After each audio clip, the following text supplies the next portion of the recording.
በስመ አብ ወወልድ ወመንፈስ ቅዱስ አሐዱ አምላክ አሜን። ይትባረክ እግዚአብሔር አምላከ አበዊነ ለዘአብጽሐነ እስከ ዛቲ ሰዓት ቅድሙ ኩሉ ልዕሊ ኩሉ ናብዛ ሰዓት እዚኣ ዘብጽሐና ናይ አቦታትና ናይ ቅዱሳን አምላኽ ናትና እውን አምላኽ ቅዱስ እግዚአብሔር ስሙ ዝተኸበረን ዝተመስገነን ይኹን። እማ አምላክ ወላዲተ አምላክ ቅድስተ ቅዱሳን ድንግል ማርያም ስለ ፍጹም አዶነታ ስለ ፍጹም ክብራ ክብርን ምስጋናን ይብጽሐያ። ከምኡ እውን ቅዱሳን አቦታትና ቅዱሳን አዴታትና ብዝተወሃቦም ክብሪ መጠን ኩሉ ምስጋና ይብጽሐዮም። ኣብ ዝተፈላለየ ዓለም ኮይንኩም እዚ መንፈሳዊ ሚድያ እዚ እትከታተሉ ስድራ እግዚአብሔር ኣብ መስቀል ተሰቂሉ ፍጹም ዝኾነ ሰላሙ ብዝሃበና ብኢየሱስ ክርስቶስ ፍጹም ሰላም ከመይ ትጸንሑ ከመይ ትኾኑ ሰላም እግዚአብሔር ምስ ኩላትኩም ይኹን። እንኳዕ ንእግዚአብሔር አብ ወርሓዊ በዓልን ከምኡ እውን ብለሙዓንቲ ናይ መልአኩ ናይ ቅዱስ ሩፋኤል ወርሓዊ በዓል እዩ። ናብዚ ዕለት እዚ ክንበጽሕ ዝገበረና ኣምላኽና ቅዱስ እግዚአብሔር ስሙ ዝተኸበረን ዝተመስገነን ይኹን። ሎሚ ሓምለ 13 ኣብ ዝህልወና መርሃ ግብሪ ስለ ቅዱስ ሩፋኤል ሊቀ መላእክት ከምኡ እውን ብለሙዓንቲ ሓምለ 13 ኣብ ቅዳሴ ጊዜ ዝንበቡ ምንባባት ከምኡ እውን ቅዱስ ወንጌል እንታይ ምዃኑ ክነስምዐኩም ኢና። ከምኡ እውን ኣብ መጽሓፈ ስንክሳር ክነንብብ እንተለና ሓምለ 13 ዓመታውን ወርሓውን ክብረ በዓሎም ዝኾነ ቅዱሳን እንመን ምዃኖም መንፈሳዊ ተጋድልኦምን ህይወቶምን እንታይ ከም ዝመስል ክንምልከት ኢና። ብኦርቶዶክሳዊት ተዋህዶ ቤተ ክርስቲያን ዕለት 13 ናይ እግዚአብሔር አብ ወርሓዊ በዓል ነኽብር ኢና። እግዚአብሔር አብ ዓለም ዝፈጠረ ኣሃዜ ዓለም እዩ። ዝረአዩን ዘይረአዩን ፍጥረታት እውን ዝፈጠረ ኣምላክ እዩ። ናይ እግዚአብሔር ወልዲ ድማ ኣቦ እዩ። መንፈስ ቅዱስ እውን ዝሰረጸ ካብኡ እዩ። ዓለማት ዝፈጠረ እግዚአብሔር አብ መን ምዃኑ ቅድስቲ ቤተ ክርስቲያን ብስፍሓት ተምህረና ከምኡ እውን ትነግረና እያ። ወርሓዊ በዓሉ ድማ ዕለት 13 ቅድስቲ ቤተ ክርስቲያን ተኽብር እያ። ዓለማት ፈጢሩ ዝገዝእ ናይ እግዚአብሔር ወልዲ ድማ ኣቦ ዝኾነ እግዚአብሔር አብ ንኹላትና ዘድልየና ነገር ኩሉ ንክፍጽመልና ነገራትና ኩሉ ድማ ንከስተኻኽለልና ንኣምላኽና ናቱ ናይ እግዚአብሔር አብ ቅዱስ ፍቓድ ይኹነልና። ሎሚ ኣብ ቅዳሴ ጊዜ ሓምለ 13 ኣብ ቅዳሴ ጊዜ ዝንበብ ናይ ምስባኽ ምንባብ ኣውዝያ መዝሙረ ዳዊት ምዕራፍ 1 ቁጽሪ 2 ዘሎ ናይ እግዚአብሔር ቃል እዩ። ነቲ ሕጉ እውን ለይትን መዓልትን የስተንትኖ ንሱ ኣብ ወሰን ወሓዚ ማይ ከም ዝተተኸለት በብእዋኑ ፍረ ከም እትህብ ይብለና። ኣብዚ ልበ ኣምላክ ዳዊት ሓቀኛ ናይ ብፅዕና መንገዲ እንታይ ምዃኑ እቶም ብፁዓን ናይ ቅድስና መንገዲ ዝኽተሉ ድማ ህይወቶምን ተግባሮምን እንታይ ምዃኑ ክነግረና እንተሎ ወዘህጉ ያነብብ መዓልተ ወለሊተ ወይከውን ከመ ዕፅ እንተ ትክልት ሃበ መሃዘ ማይ እንተ ትህብ ፍሬሃ በበግዚሃ ወቆጽላኔ ኢይትነገፍ እናበለ ይነግረና እዩ። እዚ ብፁዕ ዝኾነ ብኽፉኣት ምኽሪ ድማ ዘይኸደ ኣብ መንገዲ ሓጥኣን ድማ ጠጠው ዘይበለ ኣብ መንበር መላግጽቲ ድማ ዘይተቐመጠ ብፁዕ ሰብ ብመዓልትን ብለይትን ሕጉ የነብብ የስተንትን ኣብ ወሰን ወሓዚ ማይ ከም ዝተተኸለት በብእዋና ፍረ ከም እትህብ ቆጽላ ድማ ከም ዘይረግፍ ኦም እዩ እናበለ ይነግረና። ስለዚ በብጽዕና መንገዲ ብሓቀኛ ጽድቂ መንገዲ ክንጓዓዝ እንደሊ ነገራትና ኩሉ ኣብዚ ምድሪ እዚ ክንነብር እንተለና ክሳኽዐልና እንደሊ ኩሉ ክንገብሮ ከምኡ እውን ክንፍጽሞ ዝግብአና ተግባር እዚ እዩ። ብኽፉኣት ምኽሪ ክንጓዓዝ ይግብአና። ክፉኣት ብዝመኽሩና ክፉኣት ብዝብሉና ቋንቋን ዘረባን ሰሚዕና ካብ ሕጊ እግዚኣብሔር ካብ መጻሕፍቲ እግዚኣብሔር ምንባብ ርሒቕና ክንጓዓዝ ይግብአና። ክፉኣት ሰባት ብዝመኸሩና ምኽሪ ቃል እግዚኣብሔር ዝገደፍና ምዝማር ዝገደፍና ብዙሓት ሰባት እኒአና ኢና ካብቲ ቁኑዕ መንገዲ ዘውፅኡና ብኽፉእ ምኽሮም ማለት እዩ። ስለዚ ሓቀኛ ናይ ብፅዕና መንገዲ ግን ናይ ክፉኣት ምኽሪ ዘይምስማዕ ብናይ ክፉኣት ምኽሪ መንገዲ ድማ ዘይምጓዓዝ ብሓጢኣተኛታት መንገዲ ድማ ጠጠው ኢልኻ ክንኸድ ከም ዘይግብአና ልበ ኣምላክ ዳዊት ይነግረና። ስለዚ ወዝህጎ ያነብብ መዓልተ ወለሊተ እዩ ዝብለን።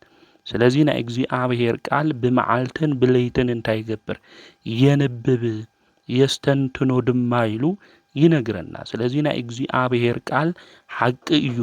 ናይ እግዚኣብሔር ቃል ድማ ኩሉ ነገር ዝፍጽም ኩሉ ነገር ድማ ዝሰርሕ እዩ ኢልና ኣሚንና በቲ ሓቂ ናይ እግዚኣብሔር ቃል ድማ ክንጓዓዝ ናይ እግዚኣብሔር ቃል ድማ ክነስተንትኖ ብሂወትና ዘመን ይግብአና።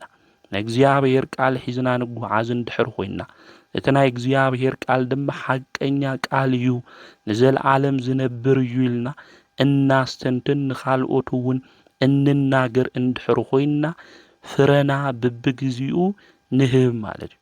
ፍረና ኩሉ ሻዕ እንታይ ይኾን ማለት እዩ ዘፍሪ ጠጠው ዘይብል ፍረ ማንነት ድማ ይህልወና ማለት ሓደ ሻዕ ናይ ጽድቂ ሰሪሕና ሓደ ሻዕ ድማ ሓጢኣት እንሰርሕ ይንኾን። ናይ እግዚኣብሔር ቃል ዝፈልጡ ናይ እግዚኣብሔር ቃል ዘንብቡ በቲ ናይ እግዚኣብሔር ቃል ዝጓዓዙ ሰባት ኩሉ ግዜ እንታይ ይህቡ ፍረ ይህቡ። ለማዓንቲ ዘሚሮም ነጋ ንግሆ እንታይ ይገብሩ ኣይደርፉ። ለማዓንቲ ናይ ጽድቂ ስራሕ ሰሪሖም ነጋ ሓጢኣት ይሰርሑ። ኩሉ ሻዕ ናይ ጽድቂ ፍረ እንታይ ይገብሩ ይህቡ። ቆጽሎም እውን እንታይ ይኾን ኣይረግፊ። ኣብ ምንታይ ስለ ዝተተኸሉ ኣብ ወሓዚ ማይ ስለ ዝተተኸሉ ፍልፍል ማይ ምንጭና ዝኾነ ንሱ ኢየሱስ ክርስቶስ እዩ። ስለዚ ቃሉ እንሰምዕ ኣብ ልብና ድማ እንሕድር ብቃሉ ድማ እንጓዓዝ ኩሉ ቆጽልና ከም ዘይረግፍ ጠጠው ዘይብል ፍረ ማንነት ድማ ከም ዝህልወና ክንፈልጥ ክንርዳእ ይግብአና። ብንፋስ ዝጸረግ ማንነት ዘለዎም ክፉኣት ሰባት ድማ እኒአው እዮም። ንፋስ ክመጽእ እንተሎ ናይ ፖለቲካ ንፋስ ክመጽእ እንተሎ ናይ ክሕደት ንፋስ ክመጽእ እንተሎ ናይ ዓለማውነት ቁሳዊ ነገር ንፋስ ክመጽእ እንተሎ ብኡ ተጸሪግና ኣይንውሰድ። ኣብ ወሓዚ ማይ እንድሕር ተተኺልና ኮይና ቆጽልና ይረግፊ ከምኡ እውን ጠጠው ዘይብል ፍረ ማንነት ይህልወና። ሓደ ሰባት ንግሆ ንዝምር ምሸት ድማ ዘይድሊ ካልእ ተግባር እንፍጽም ሰባት እኒአና። ንግሆ ንምርቕ ምሸት ድማ እንራገም ሰባት እኒአና። ንግሆ ናብ ቤተ ክርስቲያን ክንኸድ እንተለና ጥዑያት ሰባት ንመስል ካብ ቤተ ክርስቲያን ክንወፅእ እንተለና ክርስትናና እንገድፍ ሰባት እኒአና። ስለዚ ፍረና ዝተለዋወጠ ዝኾነ ሰባት እኒአና። ነገር ግን ኣብ ወሰን ወሓዚ ማይ ከም ዝተተኸለት ኦም ኮይና ቆጽልና ዘይረግፍ በብእዋኑ ድማ ፍረ ጽድቂ እናፍሪ ክንኾን ብንፋስ ድማ ዘይንጽረግ ማንነት ክህልወና ይግባእ። እቶም ክፉኣት ግና ከምዚ ኣይኮኑን እዩ ዝብል። ንሳቶም ከምቲ ንፋስ ጸሪጉ ዝወስዶ ብንንታ እዩ ዝብል። ስለዚ بنفاس تصريق زوسد ماننت زلواوت زغير ماننت كهلو يجبئنا ስለዚህ ፍረና ሁሉ ሻ እና ፍሪና ይጽድቅ ነገር ድማ ሒዝና ንጓዓት 30 60 ሚኢቱ ጽቡቅ ፍረ እና ፍሪና እግዚአብሔር ደቅ ክንኾን ይግብእና ስለዚህ አዋሐዝማይ ወሰን ዝተተኸለት ኦም ፍረ ሁሉ ሻ እንታይ ትገብር ትህብያ እዩ ዝብል ስለዚህ ንሕና እውን በብግዚኡ ሁሉ ሻዕ ፍረ ንህብ ክንኾን ይግብአና ሎሙ ፍረ ሂብና ጽባሕ ድማ ፍረ ዘይንህብ ክንኾን ይብልና ሓደ ሓደ ሰባት ብመንእሰይነት ወይ ከዓ ንእሽተይ ቆልዑ እናሃለውና ናብ ሰንበት ትምህርቲ ቤት ንኸድ ንዝምር ነምስግን ዝኾነ ነገር ድማ ኣብ ሂወትና ከጋጥም እንተሎ ወይ ከዓ እግዚአብሔር ብብዙሕ በረከት ብዘገልግልና የአገልግሎት ክበና እንተሎ እቲ ካብ እግዚአብሔር ዝተወሃበና በረከት ከይተጠቐምናዮ ፍረ ድማ ከይሃብና ሰቁልና ብንፋስ ተጸሪግና እንውሰድ ሰባት እንኤና ማለት ስለዚህ ብንፋስ ተጸሪግና ከም ንውሰድ ብንንታ ክንኾን ይብልና ኩሉ ሻዕ ፍረና ፍሪ بمكرا جزي كوني خل بشجر جزي كوني خل أو حزماي وسن تتخيلنا نأجزي أبهير قال دما بمعلتن بليتن النام بمنا الناس تنتنا نأجزي أبهير قال دما حق مخانو أو لبونانا سليدا عاقم ميتنا كنقعاز فرد ما كنفري يجبئنا ናይ ሃይማኖት ፍረና ፍሪ ናቱ ደቅ ልክንኾን ንኣምላኽና ናይ እግዚአብሔር ቅዱስ ፍቃድ ይኹነና ስለዚህ በብጽዕና መንገዲ ክንጓዓዝ በሐቅ መንገዲ ክንጓዓዝ እንደሊ ሁሉ ኣብ ንሓጣኣን ኣብ ዝቕልዱ ኣብ ዘላግጹ ሰባት ወንበር ክንቕመጥ ብናቶም ድማ መንገዲ ክንጓዓዝ ከም ዘይብልና ልበ ኣምላክ ዳዊት ይነግረና ይርድእና ኣብ ሓጣኣን ወንበር ዘይተቐመጠ بناتهم من قد زي خدت أو زي بلدما نسو كل الشعن تايقبر فرا يفر إزبل سلازي ببعلتو منفساو فرنا فري منفساو تقبار دما نفسم كخوني قبع عام فرا فرينا نساعت يونا قدوس قروانو تقبلنا لو مجن بقدوس قروانو من قد زي تقوعزنا ندحرها لنا فرا هايمانوت زي نفري بمكرا كهان زي نخد ندحر خوينا ببقوانو فري نفري للنا عمال سلازي ببقوانو فرنا فري كنخوني قبع قدمكو سنبت تمركي زماري نيرو قدمكو سنبت تمركي ممهريو نيرو قدمكو زماري تيانيرا كنبها ليبلنا كنخون زقبئنا نقر تعيو قدم أبيت كريستيان يمعاويم لمول أبيت كريستيان النيو كنبها ليقبئنا قدم منفساو تقبار كوي في الصمون يروم لو مجن قديفو ولو مجن قديفاتو كابلبن أملاخنا قدوس እግዚአብሔር ይሰውረን ካፍቱ ዘሎና ኃጢአት መንደር ምሰምለጥና ናይ ጽድቂ ስራሕና ስራሕና በብእዋኑ ናይ እግዚአብሔር ቃልና ተመገብና ፍረና ፍሪ ናይ እግዚአብሔር ደቅ ክንሆን ይግብእና ስለዚህ አወሰን ወሐዝማይ ዝተተኸለት ኦም በብግዚኡ እንታይ ትገብር ፍረ ተፍሪ ከምኡውን ቆጽላ አይረግፊ ማለት ቆጽልና ዘይረግፍ ፍረ ጽድቅ ሃይማኖት ድማና ፍሪ ንክንኾን አምላኽና ቅዱስ እግዚአብሔር ንኹልና ይሐግዘን ከምኡውን ብለሙ ዓንቲ ሐምለ 13 ኣብ ቅዳሴ ጊዜ ዝነበብ መልእኽቲ ጳውሎስ ናብ ሰው ሮሜ ምዕራፍ 8 ቁጽሪ 18 እስካብ 35 ዘሎ ናይ እግዚአብሔር ቃል እዩ ከምዚ ድማ ይብል ስቃይ ዘመን እዚ ምስቲ ያባና ክግለጽ ዝመጽእ ዘሎ ክብሪ እንትነጻጸር ከምዘይ መጣጠን ቆጽሮ ኣለኹ ሁሉ ፍጥረት ነቲ ምግላጽ ደቂ እግዚአብሔር በሃረርታ ይጽበዮ ኣሎ እቲ ፍጥረት ንከንቱ ተገዚኡ ኣሎሞ ብድሌቱ ዘይኾነስ ብቲ ብተስፋ ዝገዝኦ እዩ ግና ካብ መግዛእቲ ወፂኡ ደቂ እግዚአብሔር ሓራ ኮይኖም ናብ ዝኣትውላ ክብሪ ከኣቱ ተስፋ ኣለዎ ኩሉ ፍጥረት ምሳና ኮይኑ ቅልውላው ሒዝዎ ተሳብ ሕዚ ግዕር ከም ዘሎ ንፈልጥ ኢና ፍጥረት ጥራሕ እውን ኣይኮነን ንሕና ንተቀዳማይ ፍረ መንፈስ ቅዱስ ዝተቀበልናውን ናይ ስጋና ምድሓን ዝኾነ መሰል ውልድነት እናተጸበና ብውሽጥና ንግዕር ኣለና በዚ ተስፋ ኢና ድሒና ዘለና እሞ ነቲ ዝረአይ ተስፋ ምግባር ተስፋ ይኾነን ነቲ ዝሪኦ ተስፋ ዝገብርኸ ምን ኣሎ ነቲ ዘይንሪኦ ተስፋ እንተገበርናዮ ግና ብትዕግስቲ ንጽበዮ መንፈስ ቅዱስ ብድኻምና ይሕግዘና እዩ ከመይ ጌርና ክንጽሊ ከም ዝግብአና ኣይንፈልጥን ኢና ስለዚህ እቲ መንፈስ ባዕሉ እዩ ብዘይናገር እህታ ዘማልደና እቲ ልቢ ዝምርምር እግዚአብሔር ናይ መንፈስ ቅዱስ ሓሳብ እንታይ ከም ዝኾነ ይፈልጦ እዩ። መንፈስ ከም ፍቃድ እግዚአብሔር ምእንቲ ቅዱሳን ይማልድ እዩ እሞ ነቶም ንእግዚአብሔር ዝፈተውዎ ከም ፍቃዱን ዝተጸውዑ ኩሉ ነገራት እግዚአብሔር ንሰናይ ከም ዝገበረሎም ንፈልጥ ኢና። ንሱ ንብዙሓት ኣሕዋት በኩሮም ምእንቲ ክኸውን ነቶም ኣቐዲሙ ዝሓረዮም ንምስሊ ወዱ ክመስሉ ኣቐዲሙ መደቦም። ነቲ ኣቐዲሙ ዝመደቦም ንኣቶም ከዓ ጸውዖም፣ ነቶም ዝጸውዖም ድማ ጽድቆም፣ ነቶም ዘጽድቆም እውን ኣኽበሮም። እምበኣር ብዛዕባ ዝነገር እዙይ እንታይ ክንብል ኢና? እግዚአብሔር ምሳና ካብ ኾነ ኸመን እዩ ዝቃወመና?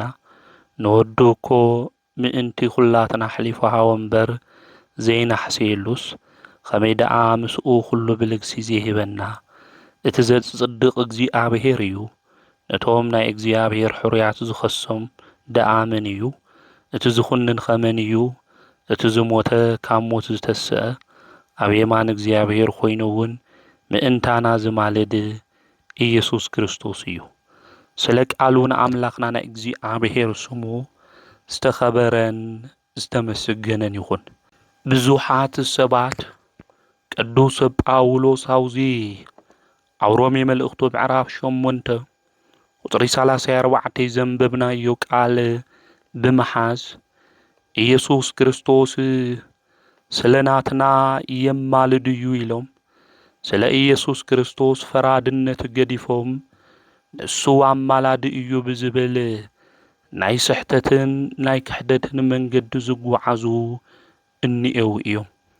ጌታ ንሱ መድኃኒት ኢየሱስ ክርስቶስ ንሹም ኣጸዋውዓ ክብርን ምስጋናን ይብጽሓዮ እሞ ንሱ ፈራዲ እዩ፣ ንሱ ኣምላኽ እዩ፣ ንሱ ናይ ነገሥታት ንጉስ ኣምላኽና እግዚአብሔር እዩ ኢየሱስ ክርስቶስ። ነገር ግን እዛ ቃል እዚኣ ጥራሕ ብምሓዝ እዚ ቃል እዚ ምእንታና ዝማልድ ስለ ዝብል ኢየሱስ ክርስቶስ ኣማላዲ እዩ ኣብ ዝብል መደምደምታ ኣትይዎም ክንምልከት እንተለና ዝሕዝን ጉዳይ እዩ። እሺ ንሳቶም ከም ዝብልዎ ኣብ ሮሜ መልእኽቱ ቅዱስ ጳውሎስ ምዕራፍ 8 ቁጽሪ 34 ይማልድ እዩ ስለ ዝብል ምእንታና ዝማልድ ኢየሱስ ክርስቶስ እዩ ይብል። አውዚ ኣብ ሮሜ መልእኽቱ ምዕራፍ 8 ቁጽሪ 26 እስካብ 27 ክናንብብ እንተለና ድማ ስለዚ እቲ መንፈስ ባዕሉ እዩ ብዘይናገር እህታ ዘማልደና ይብል። ስለዚ መንፈስ ቅዱስ እውን ከም ዘማልድ አውዚ ይነግረና ማለት እዩ። ስለዚ እግዚአብሔር ወልድ ናብ መን እዩ ዘማልደና? እግዚአብሔር መንፈስ ቅዱስ ድማ የማልድ ተባሂሉ አውዚ ተጻሒፉ እዩ ማለት እዩ። ስለዚ እግዚአብሔር መንፈስ ቅዱስ የማልድ ምዃኑ ተጻሒፉ፣ እግዚአብሔር ወልድ እውን የማልድ ምዃኑ እንድሕር ተጻሒፉ ኣብ ትንቢተ ኤርምያስ ምዕራፍ 7 ቁጽሪ 25 እውን በብዕለቱ እናማልድኹ ኣገልገልተይ ነቢያት ልኢኸ ነበርኹ ኢሉ እግዚአብሔር ክናገር እንተሎ ንምልከት ኢና። ስለዚ ኣብ ትንቢተ ኤርምያስ ምዕራፍ 7 ቁጽሪ 25 እግዚአብሔር ኣብ ኣማላዲ ምዃኑ አውዚ ኣብ ሮሜ መልእኽቱ ምዕራፍ 8 ቁጽሪ 26-27 ክነንብብ እንተለና ድማ መንፈስ ከም ፍቃድ እግዚአብሔር ምእንቲ ቅዱሳን ይማልድ ኢሉ እውን ስለ ዝናገር መንፈስ ቅዱስ እውን የማልድ ምዃኑ አውዚ ይናገር። ከምኡ እውን ኣብ ሮሜ ምዕራፍ 8 ቁጽሪ 34 ድማ ምእንታና ዘማልድ ኢየሱስ ክርስቶስ ይብል። ስለዚ ኣብ የማልድ ወልድ እውን መንፈስ ቅዱስ እውን ልብል ቃላት ንረክብ ኢና ማለት። ስለዚ ቅዱሳት መጻሕፍቲ ክነንብብ እንተለና ምስጢራዊ ብዝኾነ ትርጉም ሊቃውንቲ ቤተ ክርስቲያን ዘምህሩና ዝጽሓፉልና እንታይ ምዃኑ ምምርማር ምፍላጥ የድሊ እምበር ብናይ ባዕልና ትርጉም ንዓና ጥራሕ ድማ ንዘድሊ ጉዳይ ሒዝና ምኻድ ኣድላይ ይኾን ማለት እዩ። ሰባት እግዚአብሔር ወልድ ኣማላዲ እዩ ክብል እንተለው እግዚአብሔር መንፈስ ቅዱስ እውን የማልድ እዩ ግን ኣይብሉ ኢማ። ነገር ግን ኣብ ቁጽሪ 26 ከምኡ እውን 27 ቀዲሙ ዝርከብ ቃል እዩ ማለት እዩ። ስለዚ ቅዱሳት መጻሕፍቲ እንታይ እዮም ዝብሉ? እቲ ዘማልድ መን እዩ? ከምኡውን ኢየሱስ ክርስቶስ ኣማላዲ ድዩ ፈራዲ ድዩ ዝብል ምፍላጥ ምርዳእ የድሊ እዩ። ኣብዚ ብርሃናት ዓለም ቅዱስ ጳውሎስ ክናገር እንተሎ እቲ ዝኹንን መን እዩ? እቲ ዝሞተ ካብ ሞት ዝተንስአ እዩ ዝብል። እቲ ዝኹንን መን እዩ እዩ ዝብል። ስለዚ ዝፈርድ ዝኩንን መን እዩ ኢሉ ይሓትት እሞ እቲ ዝሞተ ካብ ሞት ዝተንስአ ኣብ የማን እግዚኣብሔር ኮይኑ ምእንታና ዝማልድ ኢየሱስ ክርስቶስ እዩ ይብል። ኣብ ግእዝ መጽሓፍ ክንርኢ እንተለና መን እግዚኣብሔር ወልድ ኢየሱስ ክርስቶስ ማለት እዩ ወይ ተዋቀስ ይሉል ብእን ስለናትና ዝከራኸር ማለት ምዃኑ ሊቃውንተ ቤተ ክርስቲያን ይነግሩና እዮም ማለት እዩ። ኣብ ግእዝ መጽሓፍ እውን ክነንብብ እንተለና ስለዚ ጎይታና ንሱ መድኃኒት ኢየሱስ ክርስቶስ ፈራዲ እዩ። ከምኡውን ምስ ባህሪ ኣቦኡ ምስ ኣብ ምስ ባህሪ ሕይወቱ ምስ መንፈስ ቅዱስ ከምኡውን ምስ ባዕሉ ኣተዓሪቕና እዩ ማለት እዩ። ስለቲ እቲ ዝኹንን ንሱ እዩ። ካብ ሞት እውን ዝተንስአ ኣብ የማን እግዚኣብሔር ዘሎ ድማ ንሱ ጎይታና መድኃኒትና ኢየሱስ ክርስቶስ እዩ። ጎይታና መድኃኒትና ንሱ ኢየሱስ ክርስቶስ ይልምን እዩ። ከምኡውን የማልድ እዩ ኸዝውን ንብል እንድሕር ኮይና ንመን እዩ ዝልምን? ንመን እዩ መሓረለይ ሃም ዝግበረለይ ልብል? እግዚኣብሔር ወልድ። ስለዚ እዚ ቃል እዚ ዝተጻሓፈ ንምንታይ ምዃኑ ምፍላጥ ምርዳእ ኣድላይ ጉዳይ እዩ ማለት እዩ። ስለዚ ቅዱስ ቤተ ክርስቲያን ከተምህረና እንተላ ጎይታና ንሱ መድኃኒት ኢየሱስ ክርስቶስ ኣብ መስቀል ተሰቂሉ እናሃለየ ፍያታዊ ዜማን እንታይ ኢልዎ? ተዘከረኒ እግዚኦ በውስተ መንግስቲ ከይልዎ ኣብ መንግስቲ ካብ ዝመጻኻ ጊዜ እንታይ ግበረኒ ዘክረኒ ኢሉ ተናጊሩዎ እዩ። መልክዓ መንግስቲ ክህልዎ ይኾነ መልክዓ በዓል ጸጋ እውን ይውል። ምክንያቱ በዓል ጸጋ ከይንብሎ ክዳኑ ተገፊፉ ክዳኑ የኾነን ቆርበቱ ካብ ኣካሉ የለይ ማለት እዩ። እዚ ዝኣክል ድኻ ኮይኑ እዩ ዝለበሰ እውን ደም እዩ ማለት እዩ። ኣብዚ ግዜ እዚ ግን ኣብ መንግስቲ ካብ ዝመጻኻሉ ጊዜ ዘክረኒ ኢሉ ተናጊሩ ጎይታ መድኃኒት ንሱ ኢየሱስ ክርስቶስ እውን ኣቅዲሙ እንታይ ኢሉ ኣቦይ ዝገብርዎ ይፈልጡን እሞ እንታይ ገበሮ ይቅር በሎም መሓሮም ኢሉ እውን ተናጊሩ እዩ ማለት እዩ። ስለናቶም እንታይ ገይሩ ተኸራኺሩ ማለት እዩ። ንኣይሁድ ምእንቲ ከይጠፍኡ ጸሊሎም እዩ ማለት ምሕረት ለሚንሎም ማለት ከም ሰውነቱ ምሕረት ንዓቶም እንታይ ገይሩሎም ለሚንሎም ንኣብነት እውን ክኾነ እዚ ሰሚዕ እዩ ፍያታዊ ዜማን። ነገር ግን ፍያታዊ ዜማን ኣብዚ ግዜ ዝጥራሕ ዝዋኑ ኮይኑ እናረኣየ ኣብ መንግስቲ ካብ ዝመጻኻ ጊዜ እንታይ ግበር ዘክረኒ ኢሉ ተናጊሩ እዩ ማለት እዩ። ካብዚ ብላዕሊ ጸሎቱ እውን ከምዚ የለ ቅዱስ ቤተ ክርስቲያን ክነግረና እንተላ ኩሉ ሻዕ ቅዳሴያ ጥራሕ ዝዋኑ እናረኣያቶ ንጉሰይ ኢላ እውን ትጽውዖ እያ ቅዱስ ቤተ ክርስቲያን ማለት።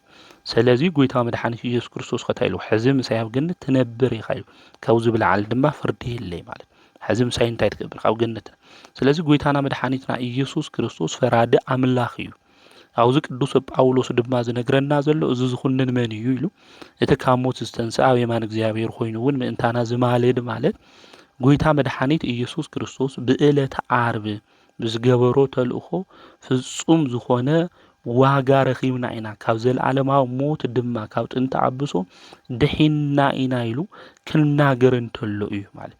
ስለዚ ስለናትና ዝፈርድ ማለቱ ምዃኑ ቅዱስ ቤተ ክርስቲያን ትነግረና ተርድአና። እቲ ኣብ የማን እግዚኣብሔር ዘሎ ዝፈርድ ኣምላክ ምዃኑ ቅዱስ ቤተ ክርስቲያን ተርድአና ከምኡውን ትነግረና። ስለዚ ቅዱስ ጳውሎስ ኣብዚ ዝናገር ዘሎ ጎይታ ንሱ መድኃኒት ኢየሱስ ክርስቶስ ዝማልድ ኢሉ ክናገር እንተሎ ምስ ባህሪ ኣቦኡ ምስ ኣብ ምስ ባህሪ ሕይወቱ ምስ መንፈስ ቅዱስ ከምኡውን ምስ ባዕሉ እንታይ ገይርና ኣተዓሪቕና ኣብ መስቀል ተሰቂሉ ካብ እግዚአብሔር ርሒቕና ዝነበርና ንሕና ብናይቱ ቤዛነት ንሱ ኣብ መስቀል ተሰቂሉ መስዋዕቲ ኣቕራቢ መስዋዕቲ ተቐባሊ ባዕሉ እውን መስዋዕቲ ኮይኑ ሊቀ ካህናት ኮይኑ ንሱ መድኃኒት ኢየሱስ ክርስቶስ ንዘለዓለም ካብ ሞት ክነምልጥ ክንድሕን ካብ ጥንቲ ዓብሶ ካብ ኣዳማዊ ኃጢአት ንሱ ከም ዘድሕነና ቅዱስ ቤተ ክርስቲያን ተነግረና። ቅዱስ ጳውሎስ እውን ምእንታና ዝማል ዘድሕነና ዝተበጀወና ንሱ ኢየሱስ ክርስቶስ እዩ ኣብ የማን እግዚአብሔር ድማ እንዮ ኢሉ ካብ ሞት ዝተንስአ ምዃኑ እውን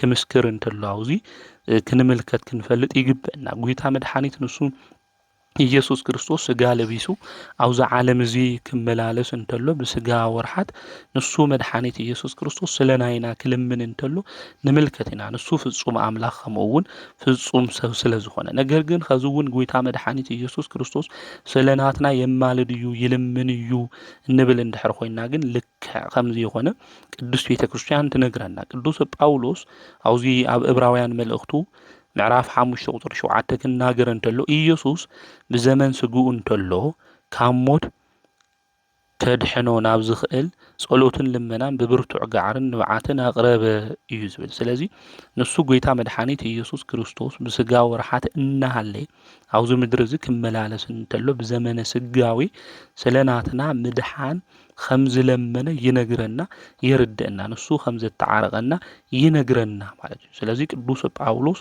ዝናገር ዘሎ ንሱ ጎይታ መድሓኒት ኢየሱስ ክርስቶስ ኣብ መስቀል ተሰቂሉ ዘድሐነና ቤዛና ምዃኑ ዝናገር እምበር ከዚ እውን ጎይታ መድሓኒት ንሱ ኢየሱስ ክርስቶስ የማልድ እዩ ኢላ ቅዱስ ቤተ ክርስቲያን ከም ለይተምህር ክንፈልጥ ክንርዳእ ይግብአና አውዚ ኣብ ካልኣይ መልእኽቱ ቅዱስ ጳውሎስ ናብ ሰብ ቆሮንጦስ እውን ክናገር እንተሎ ምዕራፍ 5 ቁጥር 16 ክናነብብ እንተለና ከምዚ እናበለ ቅዱስ ጳውሎስ ይነግረና እምበኣር ካብ ሕዚ ንድሓር ብስጋዊ መንገድን ሓደ እኳ ኣይንፈልጥን ኢና ንክርስቶስ ብስጋዊ መንገዲ ፈሊጥናዮ እንተነበርና እኳ ሕዚ ግና ከምኡ ኣይንፈልጦን ኢና እዩ ስለዚ ብስጋዊ ወርሓት ኮይኑ ንሱ ስለናትና እንታይ ገይሩ ለሚኑ እዩ ከምኡውን ንሱ ምስ ባህርይ ኣቦኡ ምስ ባህርይ ህይወቱ ምስ መንፈስ ቅዱስ ከምኡውን ምስ ባዕሉ እንታይ ገይርና ኣተዓሪቅና እዩ እግዚአብሔር ኣብ ብወዱ ተዓሪቅና እዩ እግዚአብሔር መንፈስ ቅዱስ ድማ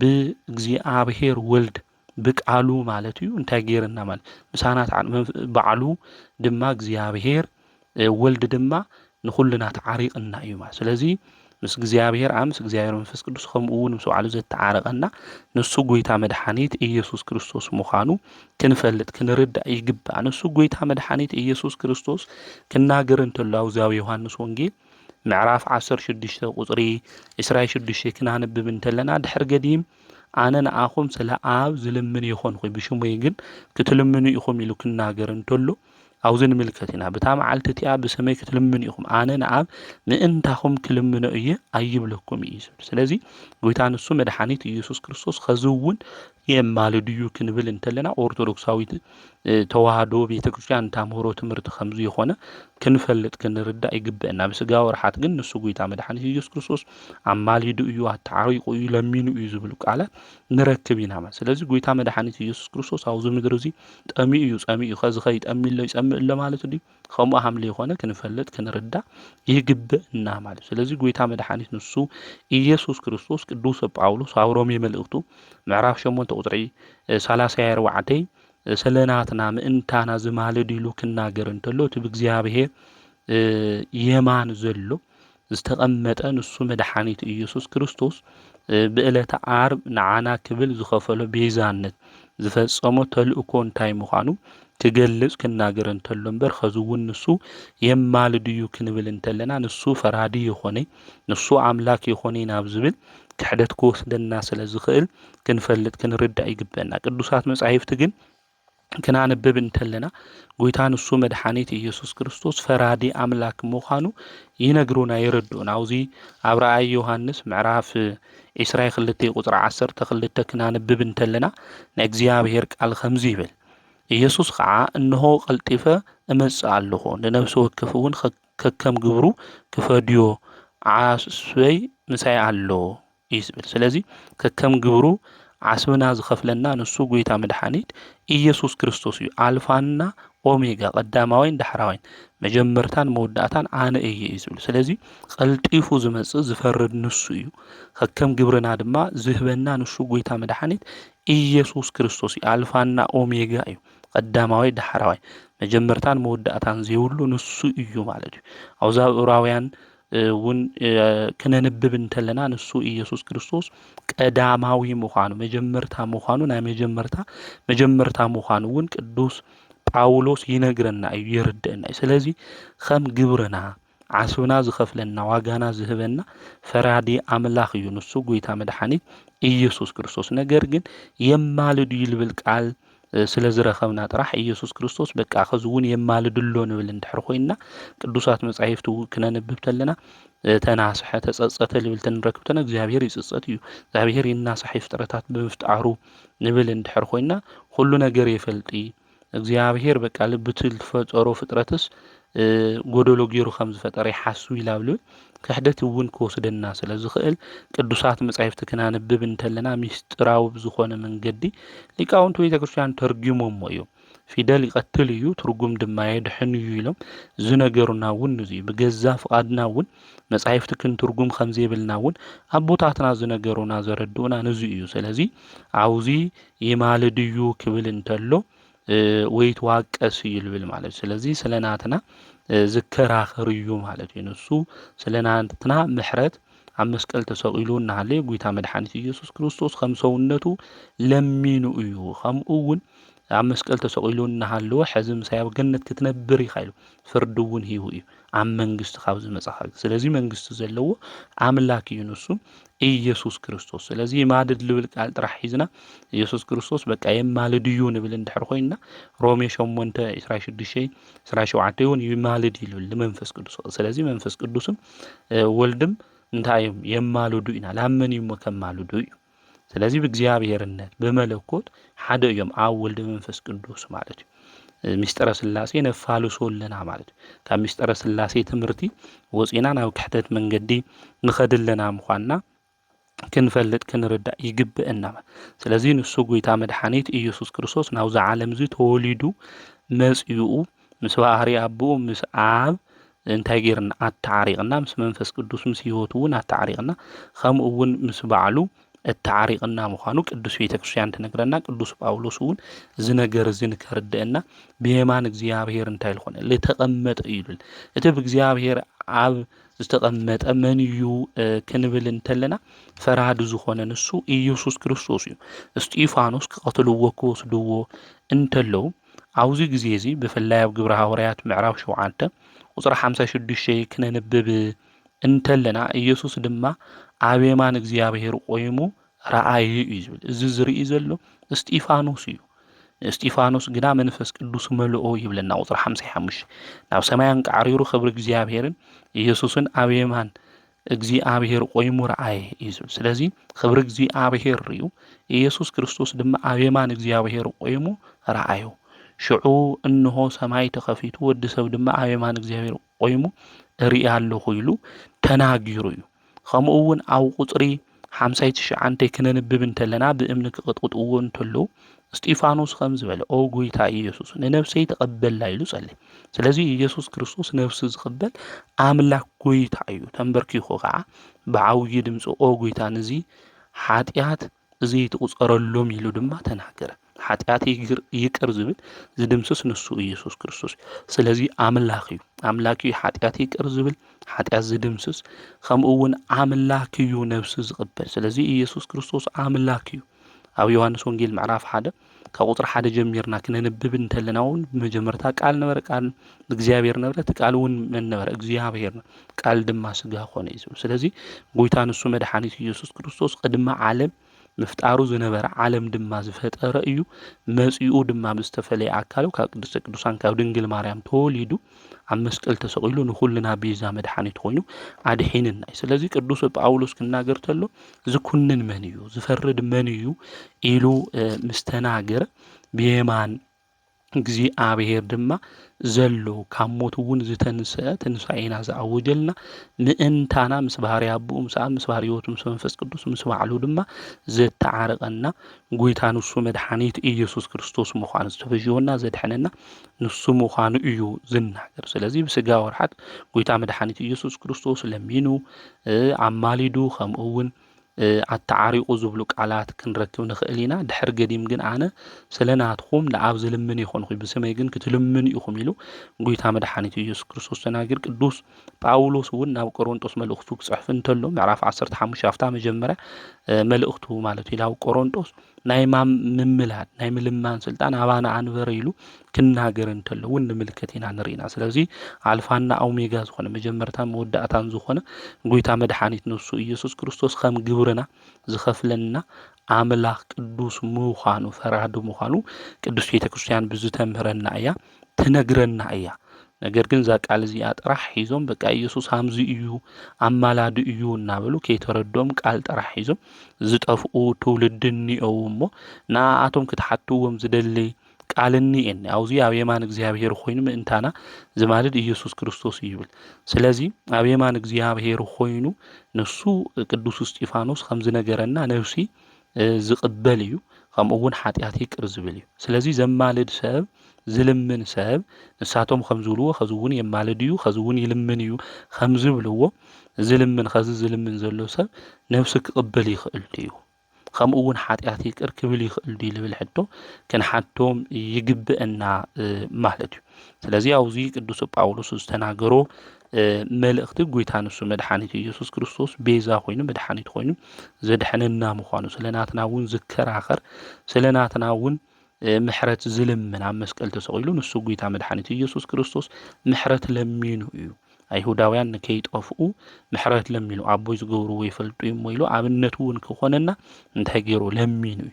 እዚ ዝሰምዐ ፍያታዊ ዜማን ግን እንታይ ኢሉ ኣብ መንግስትኻ ምስ መጻኻ እንታይ ግበረኒ ዘክረኒ ኢሉ ተናጊሩ እዩ። ሕዚ ምሳይ ኣብ ገነት ትነብር ኢኻ ኢልዎ እዩ። ስለዚ እዚ ፍርዲ እዩ ማለት እዩ። ስለዚ ፍርዲ ዝፈርድ ኣምላኽ ቅዱስ ኣልፋና ኦሜጋ ንሱ ኢየሱስ ክርስቶስ እዩ። ሽሙ ንዘለዓለም ልዕል ልዕል ይበል። ኦርቶዶክሳዊት ተዋህዶ ቤተክርስቲያን ትምህርታ መልሳ እዚ እዩ። ካልእ ግዜ ግን ብሰፊሑ መን እዩ ዘማልድ ብዝብል ክንመሃሃር ኢና ማለት እዩ። ከምኡ እውን ብለማዓንቲ ኣብ ቅዳሴ ግዜ ዝንበብ መልእኽቲ ኣብ ቀዳማይ ጴጥሮስ መልእኽቲ ምዕራፍ 1 ቁፅሪ 13 እስካብ ፍጻመ ዘሎ ናይ እግዚኣብሔር ቃል እዩ። ኣብዚ ቅዱስ ጴጥሮስ ርእሰ ሐዋርያት ኣብ መልእኽቱ ክጽሕፈልና እንተሎ ንሕና ደቂ እግዚኣብሔር ከመይልና ብጽድቂ መንገድን እግዚኣብሔር ፈሪሕናን ክንጓዓዝ ከም ዝግብአና ኣብ መልእኽቱ ይነግረና ከምኡ እውን የርድአና እዩ። ከምዚ ድማ ይብል ስለዚ ሕቆ ልቦናኹም ተዓጢቕኹም መስራሕ ተዳለዉ ብመጠን ንበሩ ሙሉእ ተስፋኹም ከዓ ኢየሱስ ክርስቶስ እንትግለጽ ኣብ እትረኽብዎ ጸጋ ይኹን። እዙዛት ወለዶ ከም ምዃንኹም ከምቲ ቀደም ብዘይፈልጠት እትገብርዎ ዝነበርኹም ክፉእ ድሌትኹም ኣይትግበሩ ኣነ ቅዱስ እየ እሞ ቅዱሳን ኮኑ ተባሂሉ ተጻሒፉ እዩ እሞ ከምቲ እቲ ዝጸውዐኩም ቅዱስ ዝኾነ ንስኻትኩም ብኩሉ ኣከይዳኹም ቅዱሳን ኮኑ። ብዘያድልዎ ነፍሲ ወከፍ ሰብ ከከም ግብሩ ንዝፈርድ እግዚኣብሔር ኣቦ ኢልኩም እትጸውዕዎ እንተደኣ ኮይንኩም ኣብዚ ምድራ ጋያሽ ኮይንኩም ኣብ ትነብሩሉ ግዜ ንዕኡ ብምፍራሕ ንበሩ። ካብቶም ኣቦታትኩም ዝወረስኩሞ ከንቱ ዝኾነ ህይወት ዝደሓንኩም ብዝጠፍእ ነገር ብብሩር ወይ ብወርቂ ዘይኮነስ ብትነቐፋን ረኽሰትን ከም ዘይብሉ በጊዕ ዝኾነ ብኽቡር ደም ክርስቶስ ከም ዝተበጀወኩም ትፈልጡ ኢኹም። ንሱ ቅድሚ ምፍጣር ዓለም ዝተፈለጠ እንትኸውን ኣብ መወዳእታ ዘመን ግን ምእንታና ተገሊጹ እዩ። እምነትኹምን ተስፋኹምን ኣብ እግዚኣብሔር ምእንቲ ክኸውን ብኢየሱስ ነቲ ንዕኡ ካብ ሞት ዘተንስኦ ክብሪ እውን ዝሃቦ ብእግዚኣብሔር ኣመንኹም። ንሓቂ ብምእዛዝኹም ግብዝና ንዘይብላ ፍቕሪ ሕዋት ነብስኹም ስለ ዘጽረኹም ብምሉእ ልብኹም ንንስኻትኩም ተፋቐሩ። ዳግም ዝተወለድኹም ብሕያውን ንዘለዓለም ብዝነብር ቃል እግዚኣብሔር ካብ ዘይጠፍእ ዘርኢ እዩ እምበር ካብ ዝጠፍእ ዘርኢ ኣይኮነን። ኩሉ ሰብ ከም ሳዕሪ እዩ፣ ኩሉ ክብሪ እውን ከም ዕምበባ በረኻ እዩ። ከም ሳዕሪ እቲ ሳዕሪ ይነቅጽ፣ እቲ ዕምበባ እውን ይረግፍ፣ ቃል እግዚኣብሔር ግና ንዘለዓለም ይነብር። እቲ ንዓኻትኩም ዝተሰበኸልኩም ቃል ብስራት ከዓ እዚ እዩ ይብል። ስለዚ ኣብዚ ቅዱስ ጴጥሮስ ንዓና ዝተሰበኸ ቃል ብስራት እንታይ ምዃኑ ይነግረና እዩ፣ የርድአና እዩ። ኣብዚ ምድሪ እዚ ክንነብር እንተለና ኣጋይሽ ምዃንና ፈሊጥና ንእግዚኣብሔር ብምፍራሕ ድማ ናይ ጽድቂ ስራሕና ሰራሕና ክንነብር ከም ዝግብአና ይነግረና እዩ፣ የርድአና እዩ። ስለዚ ትዝጸውዐና ኣምላኽና ቅዱስ እግዚኣብሔር ቅዱስ እዩ። ቅዱሳን ልክንኾን ድማ ንሱ መድሓኒት ኢየሱስ ክርስቶስ ንኹላትና ጸዊዕና ብደሙ ተበዥሁ ድማ ድሒንና እዩ። ስለዚ ኩሉ ሻዕ ኣብዛ ምድሪ እዚኣ ክንነብር እንተለና ንዑ ብምፍራሕ ክንነብር ከም ዝግብአና ይነግረና። ስለዚ እግዚኣብሔር እናፈራሕና ክንነብር ይግባእ። እግዚኣብሔር ምፍራሕ ማለት እንታይ ማለት እዩ ክንብል እንተለና እግዚአብሔር ይርኤኒ እዩ ኢልና ካብ ክፉእ ነገር ካብ ክፉእ ተግባር ምርሓቅ ማለት እዩ። ግበርዎ ዝተባሃልና ትእዛዛት ናይ እግዚአብሔር ክንፍጽም ይግብአና። ኣይትግበርዎ ዝተባሃልና ናይ ሓጢኣትና ናይ ርክሰት መንገዲ ድማ ክንፍጽሞ ይግብአና። ሓደ ሰብ ካብ ሓጢኣት ይርሕቕ እሞ ካብ ሓጢኣት ረሒቁ ነገር ግን ናይ ጽድቂ ተግባር መጽውቱ ክንበሃል እንተለና ጸልዩ ክንበሃል እንተለና ጾሙ ክንበሃል እንተለና እዞም ተግባራት ጽድቂ እዚ ዘይፍጽም ሰብ እዩ። ነገር ግን እግዚአብሔር እንፈርሕ ኩልና ግበርዎ ዝተባሃልና ትእዛዛት ናይ እግዚአብሔር ሁሉ ክንፍጽም ክንሰርሕ ይግብአና። ኣይትግበርዎ ዝተባሃልና ነገር ድማ ካብኡ ክንርሕቕ ካብቲ መንገዲ እሱ ድማ ክንወጽእ ይግብአና። ከም ናይ ብፁዓን ሓቀኛ መንገዲ ክንጓዓዝ ይግብአና። ካብ ሓጢኣተኛታት መንገዲ ጠጠው ክንብል ከም ዘይግብአና ብኽፉኣት ምኽሪ እውን ክንኸድ የብልና።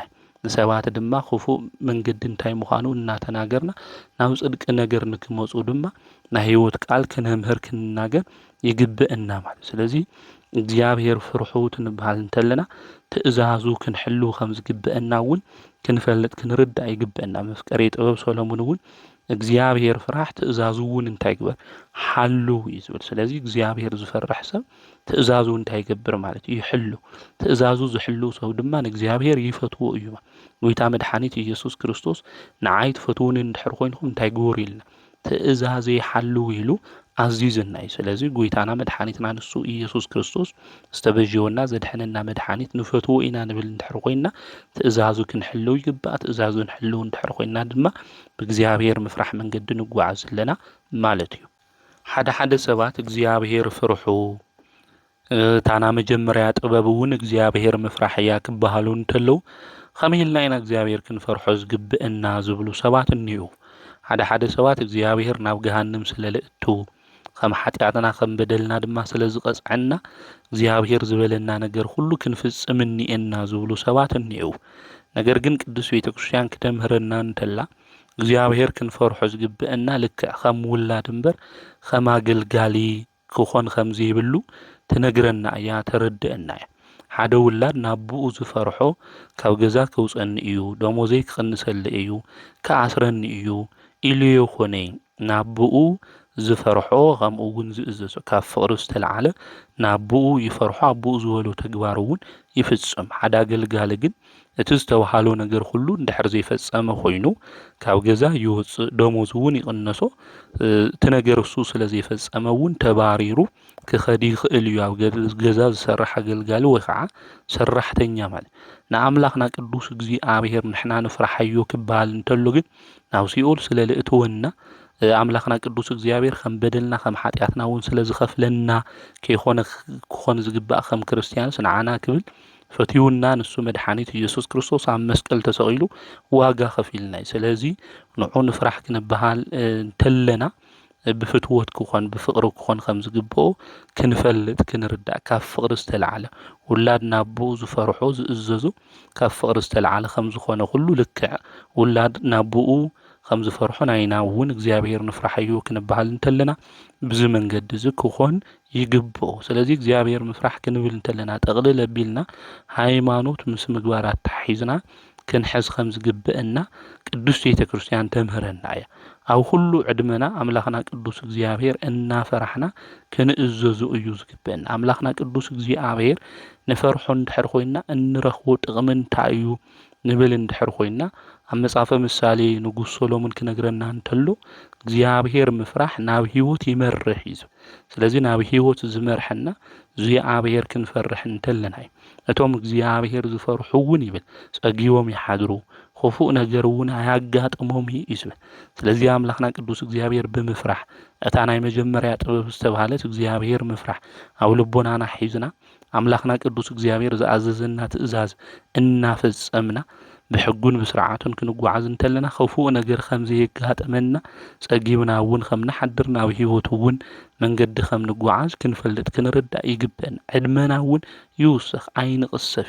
እግዚአብሔር ሕግና ትእዛዝ ዝኽበሩ ሰባት ዕድመ ኣብ ልዕሊ ዕድመ እግዚአብሔር ክውስኸሎም እንተሎ ንምልከት ኢና ነሪኢና። ነገር ግን ሓጢኣተኛታት መንገዶም ከም ትጠፍእ ዕድመኦም ከም ትሓፅር እውን ቅዱሳት መጻሕፍቲ ይነግሩና እዮም። ዕድመና ምእንቲ ክውሰኽ ኣብ መንእሰይ ዕድመነትና ድማ ከይንቕሰፍ ምእንቲ ንስሓ ከይኣተውና ስጋዊ ወደሙ ድማ ከይተቐበልና ኣምላኽና ቅዱስ እግዚኣብሔር ከይወስደና ስርዓቱ ሕጉ ከይፈጸምና ኣብ ንዝህላልነት መንገዲ እናሃለና ከይንሞት ምእንቲ ዕድመና ክውስኽ ናይ ንስሓ ዕድመ ምእንቲ ክበና ኣምላኽና ቅዱስ እግዚኣብሔር እሱ ብምፍራሕ መንገዲ ክንጓዓዝ ይግብአና። እግዚኣብሔር ዝፈርሑ ሰባት ሽሞት ይረኽቡ እዮም። ልክዕ ከም ዮሴፍ ኣምላኸይ ቅዱስ እግዚኣብሔር ይርአኒ እዩ ዝነገር ዝየገብር ኢሉ ናታ ንግስቲ ቃል ክሰምዓ ይኽኣለይ ናይቲ ንጉስ ናይ ጲጢፋራ ሰበይቱ ማለት እዩ። እግዚኣብሔር ኣምላክ ድማ ክብሪ ይህብዎ ሹመት እውን ይህቡ ኣብ ልዕሊ ሰባት ክንኽበር ሞገስን ክብርን ክንረክብ እንድሕር ኮይንና ካብ ሓጢኣት ረሒቕና እግዚኣብሔር እናፈራሕና ክንጓዓዝ እዩ ዝግብአና። ከምኡ እውን እግዚኣብሔር ንፈርሕ እንድሕር ኮይንና ቅዱሳን መላእክቲ ይሕልውና እዮም። ነቢዩ ኤልሳ ኣብ ካልኣይ መጽሓፈ ነገሥት ምዕራፍ 6 ክነንብብ እንተለና ናይ ሶርያ መራሒ ዝነበረ ናይ ሰማርያ ኮይኑ ንሱ ከፊሉ ዝግበርና ዝስራሕ ዘሎ ኩሉ ነገር ይምልከትና ይርኢ ነይሩ ብፍላይ ኣብ እስራኤል ኮይኑ። ነገር ግን እቶም ካልኦት ጸልኦቶም ዝነበሩ ድማ ዝነገር ዝናገር ዘሎ መን እስራኤላውያን ዘሽንፉና ዘለው ኢሉ ትንጉስ ይናገር ሰራዊቱ ድማ ኣኽቲቱ ናብኡ ይመጽእ እሱ እዩ ምስ በልዎ ማለት እዩ። ምስጢር ሁሉ ዝፈልጥ ንሱ ኣብ ሓደ ቦታ ኮይኑ ሁሉ ነገር ይፈልጥ እዩ ኢሎሞ። ስለዚ ቅዱሳን ናይ ቅድስና ፍርኦም እናዓበየ ክኸድ እንተሎ ኣብ ሓደ ቦታ ከፍ ኢሎም ዝተሓበአ ምስጢር ኣብ ካሊእ ቦታ ዘሎ ናይ ምፍላጥ ጸጋ እግዚኣብሔር ይዕድሎም እዩ። እዚ ድማ ናይ ምፍላጥ ነቢዩ ኤልሳ እግዚኣብሔር ጸጋ ዓዲልዎ ነይሩ ማለት እዩ። ስለዚ ነቲ ናይ እስራኤል ንጉስ ይነግሮ ነይሩ ከምዚ ኢሉ ከጥቃዕካ ይደሊ እዩ ከምዚ ግበር ይብሎ ነይሩ። ስለዚ እስራኤላውያን የሽንፍዎም ነይሮም ማለት ስለዚ እቲ ንጉስ ብዙሕ ሰራዊት ሒዙ ይመጽእ ናይ ነቢዩ ኤልሳ ደቀ መዝሙር ርዩ ግያዝ ድማ ይፈርሕ ኣብዚ ግዜ እዚ ማለት ከጥፍኡና መጽኦም እዮም ሰራዊት ሒዞም ኣብ ፈረሶም ተቐሚጦም ኢሉ ክናገር እንተሎ ካብኣቶም ዘለው ንእምሳና ዘለው ይበዝሑ ኢሉ ተናጊርዎ እዩ።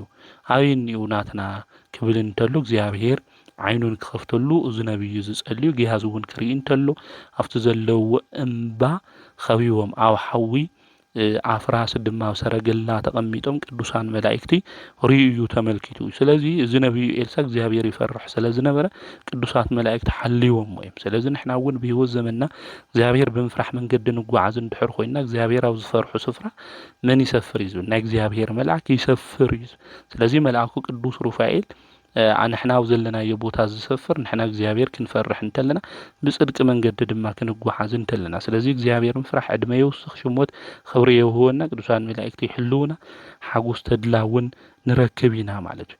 ነገር ግን ሓደ ሰባት ብህይወትና ዘመን ንፈርሕ ኢና ዘይተፈቐደ ፍርሓት ዝበሃል ኣብ ህይወትና ይመጽእ። እዚ ብምንታይ እዩ ዝመጽእ እንድሕር ኢልና ብሓጢኣት እዩ። ልክዕ ከም ኣዳም መጀመርያ ይፈርሕ ነይሩ ሓጢኣት ምስ ሰርሐ ግን ምፍራሕ ጀሚሩ። ንሕና እውን ንፈርሕ ንምንታይ እዩ እንህወኽ እንጭነቕ ንምንታይ እዩ ክንብል እንተለና ሕጉ ስርዓቱ ስለለይ ንፍጽም እግዚኣብሔር ስለለይ ንፈርሕ ተና መጀመርያ ጥበቡን ስለለይ ንፍጽም ብሓጢኣትና ምክንያት ዘይተፈቐደ ፍርሓት ይመጽእ ከምኡ እውን ብሃይማኖት ህጸጽ ዘይተፈቐደ ፍርሓት ከም ዝመጽእ ቅዱስ ቤተ ክርስቲያን ተምህረና ተነግረና እያ። ነገር ግን ኣብዚ ቅዱስ ጴጥሮስ ክመኽረና እንተሎ ኣብዛ ምድር ኣጋይሽ ኮይንኩም ኣብ ትነብሩላ ግዜ ንኡ ብምፍራሕ እንታይ ግበሩ ንበሩ እዩ ዝብል። ስለዚ ኣምላኽና ቅዱስ እግዚኣብሔር እናፈራሕና ሕጉን ትእዛዙን እናፈጸምና ክንነብር ከም ዝግብአና ኣብዚ ይነግረና። ስለዚ ንስኻትኩም በብሩር ወይ ከዓ ብወርቂ ዘይኮነ ዝተገዛእኹምስ ነቐፋን ርኽሰትን ካብ ዘይብሉ በጊዕ ዝኾነ እዚ በጊዕ እዚ ናይ እግዚኣብሔር በጊዕ ንሱ መድሓኒት ኢየሱስ ክርስቶስ እዩ። ምእንታና ዝተሓረደ ገንሸል በጊዕና ንሱ ኢየሱስ ክርስቶስ ብናቱ ደም ብኽቡር ደሙ እዩ ተበዥውና ከምኡ እውን ኣድሒንና ቅድሚ ዓለም ምፍጣር እውን ዝነበረ እዩ። ንዓና ከድሕን ድማ ናብዚ ዓለም እዚ ዝመፀ እዩ። ካብ ሞት እውን ዝተንስአ ንሱ መድሓኒት ኢየሱስ ክርስቶስ እዩ ማለት። ስለዚ ጎይታና መድሓኒት ኢየሱስ ክርስቶስ ካብ ሞት ተሲኡ ዘድሐነና ዝተበዥወና ንሱ ምዃኑ ኣሚንና ፈሊጥና ንሱ ብዝእዝዘና መንገዲ ሁሉ ክንጓዓዝ ክንኸድ ድማ ይግብአና። ኣብዚ ዓለም እዚ ክንነብር እንተለና ሰብ ከም ሳዕሪ ምዃኑ እውን ይነግረና እዩ። ኩሉ ክብሪ እውን ከም ዕንበባ በረኻ እዩ። እትሳዕሪ ይነቅጽ እዩ ተዕምበባውን ይረግፍ እዩ ስለዚህ ቃል እግዚአብሔር እዩ ንዘለዓለም ዝነብር እቲ ቃል እግዚአብሔር ንዘለዓለም ዝነብር ኣብ ልቦናና ሒዝና እሱ እናፈጸምና ንዘለዓለም ንክንነብር ናይ ዘለዓለም ሞት ድማ ንከይረኽበና ናይ ዘለዓለም ህይወት ምእንቲ ክንረክብ ኣብዛ ጋሽ ኮይና ዝነብረላ ዓለም ኩሉ ናይ እግዚአብሔር ቃል ክንፍጽም ከምኡ እውን ክንሰርሕ ይግብአና ካብ ናይ ንጠፍእ ዘርኢ እዩ ንሱ ንዓና ወሊድና ኣምላኽና ቅዱስ እግዚአብሔር ካብ ዝጠፍእ ዘርኢ ይኾንና ይተረኺብና ካብ ዘይጠፍእ ዘርኢ ከም ዝተረኸብና ክንፈልጥ ክንርዳእ ይግብአና ሎሚ ዘርኢ እናበልና ንብዙሕ ዓሌታዊ ቁሸታዊ ብዙሕ ነገር ንቆፅር ኢና ነገር ግን ካብቲ ዘይጠፍእ ዘርኢ ካብ ጌታ መድሓኒት ኢየሱስ ክርስቶስ ኢና ኩልና ተረኺብና እሞ ካብ ዓሌታዊ ካብ ዘርኢ ዝብል ኣተሓሳስባታት ኩሉ ወፂና ኩልና ብጎይታ መድሓኒት ኢየሱስ ክርስቶስ ሓደ ምዃንና ክንፈልጥ ክንርዳእ ይግብአና ማለት እዩ ከምኡ እውን ብሎም መዓንታ ኣብ ቅዳሴ ግዜ ዝንበብ መልእኽቲ ኣብዚ ኣብ ግብረ ሐዋርያት ምዕራፍ 19 ቁፅሪ 11 እስካብ 21 ዘሎ ናይ እግዚአብሔር ቃል እዩ ኣብዚ ክንምልከት እንተለና ሐዋርያ ቅዱስ ጳውሎስ ዝገበሮ ተኣምራት እንታይ ምዃኑ እውን ኣብ ኤፌሶን ብስፍሓት እናንብበሉ እዩ ከምዚ ድማ ይብል እግዚአብሔር ከዓ ብኢድ ጳውሎስ ብዙሕ ዘድንቕ ተኣምራት ይገብር ነበረ እንሆ ድማ መንዲል ወይም ክዳን ካብ ሰውነቱ ወሲዶም ኣብቶም ሕሙማት የንብሩ እሞ ሕማሞም ይሓድጎም ርኩሳት መናፍስቲ እውን ካብኣቶም ይወፁ ነበሩ እናዞሩ ካብ ሰብ ኣጋንንቲ እናውፁ ዝነበሩ ኣይሁድ ገሊኣቶም ነቶም ርኩሳት መናፍስቲ ዝሓደርዎም በቲ ጳውሎስ ዝሰበኾ ብስም ኢየሱስ ክትወፁ ንዝዘኩም ኣለና እናበሉ ስም ጐይታና ኢየሱስ ክጽውዕሎም ፈተኑ እቶም እዚ ዝገብሩ ከዓ 7 ደቂ ሓደ ኣስቄዋ ዝበሃል ኣይሁዳዊ ሊቀ ካህናት ነበሩ እቲ ርኩስ መንፈስ ድማ ንኢየሱስ ፈልጦ ንጳውሎስ እውን ፈልጦ እየ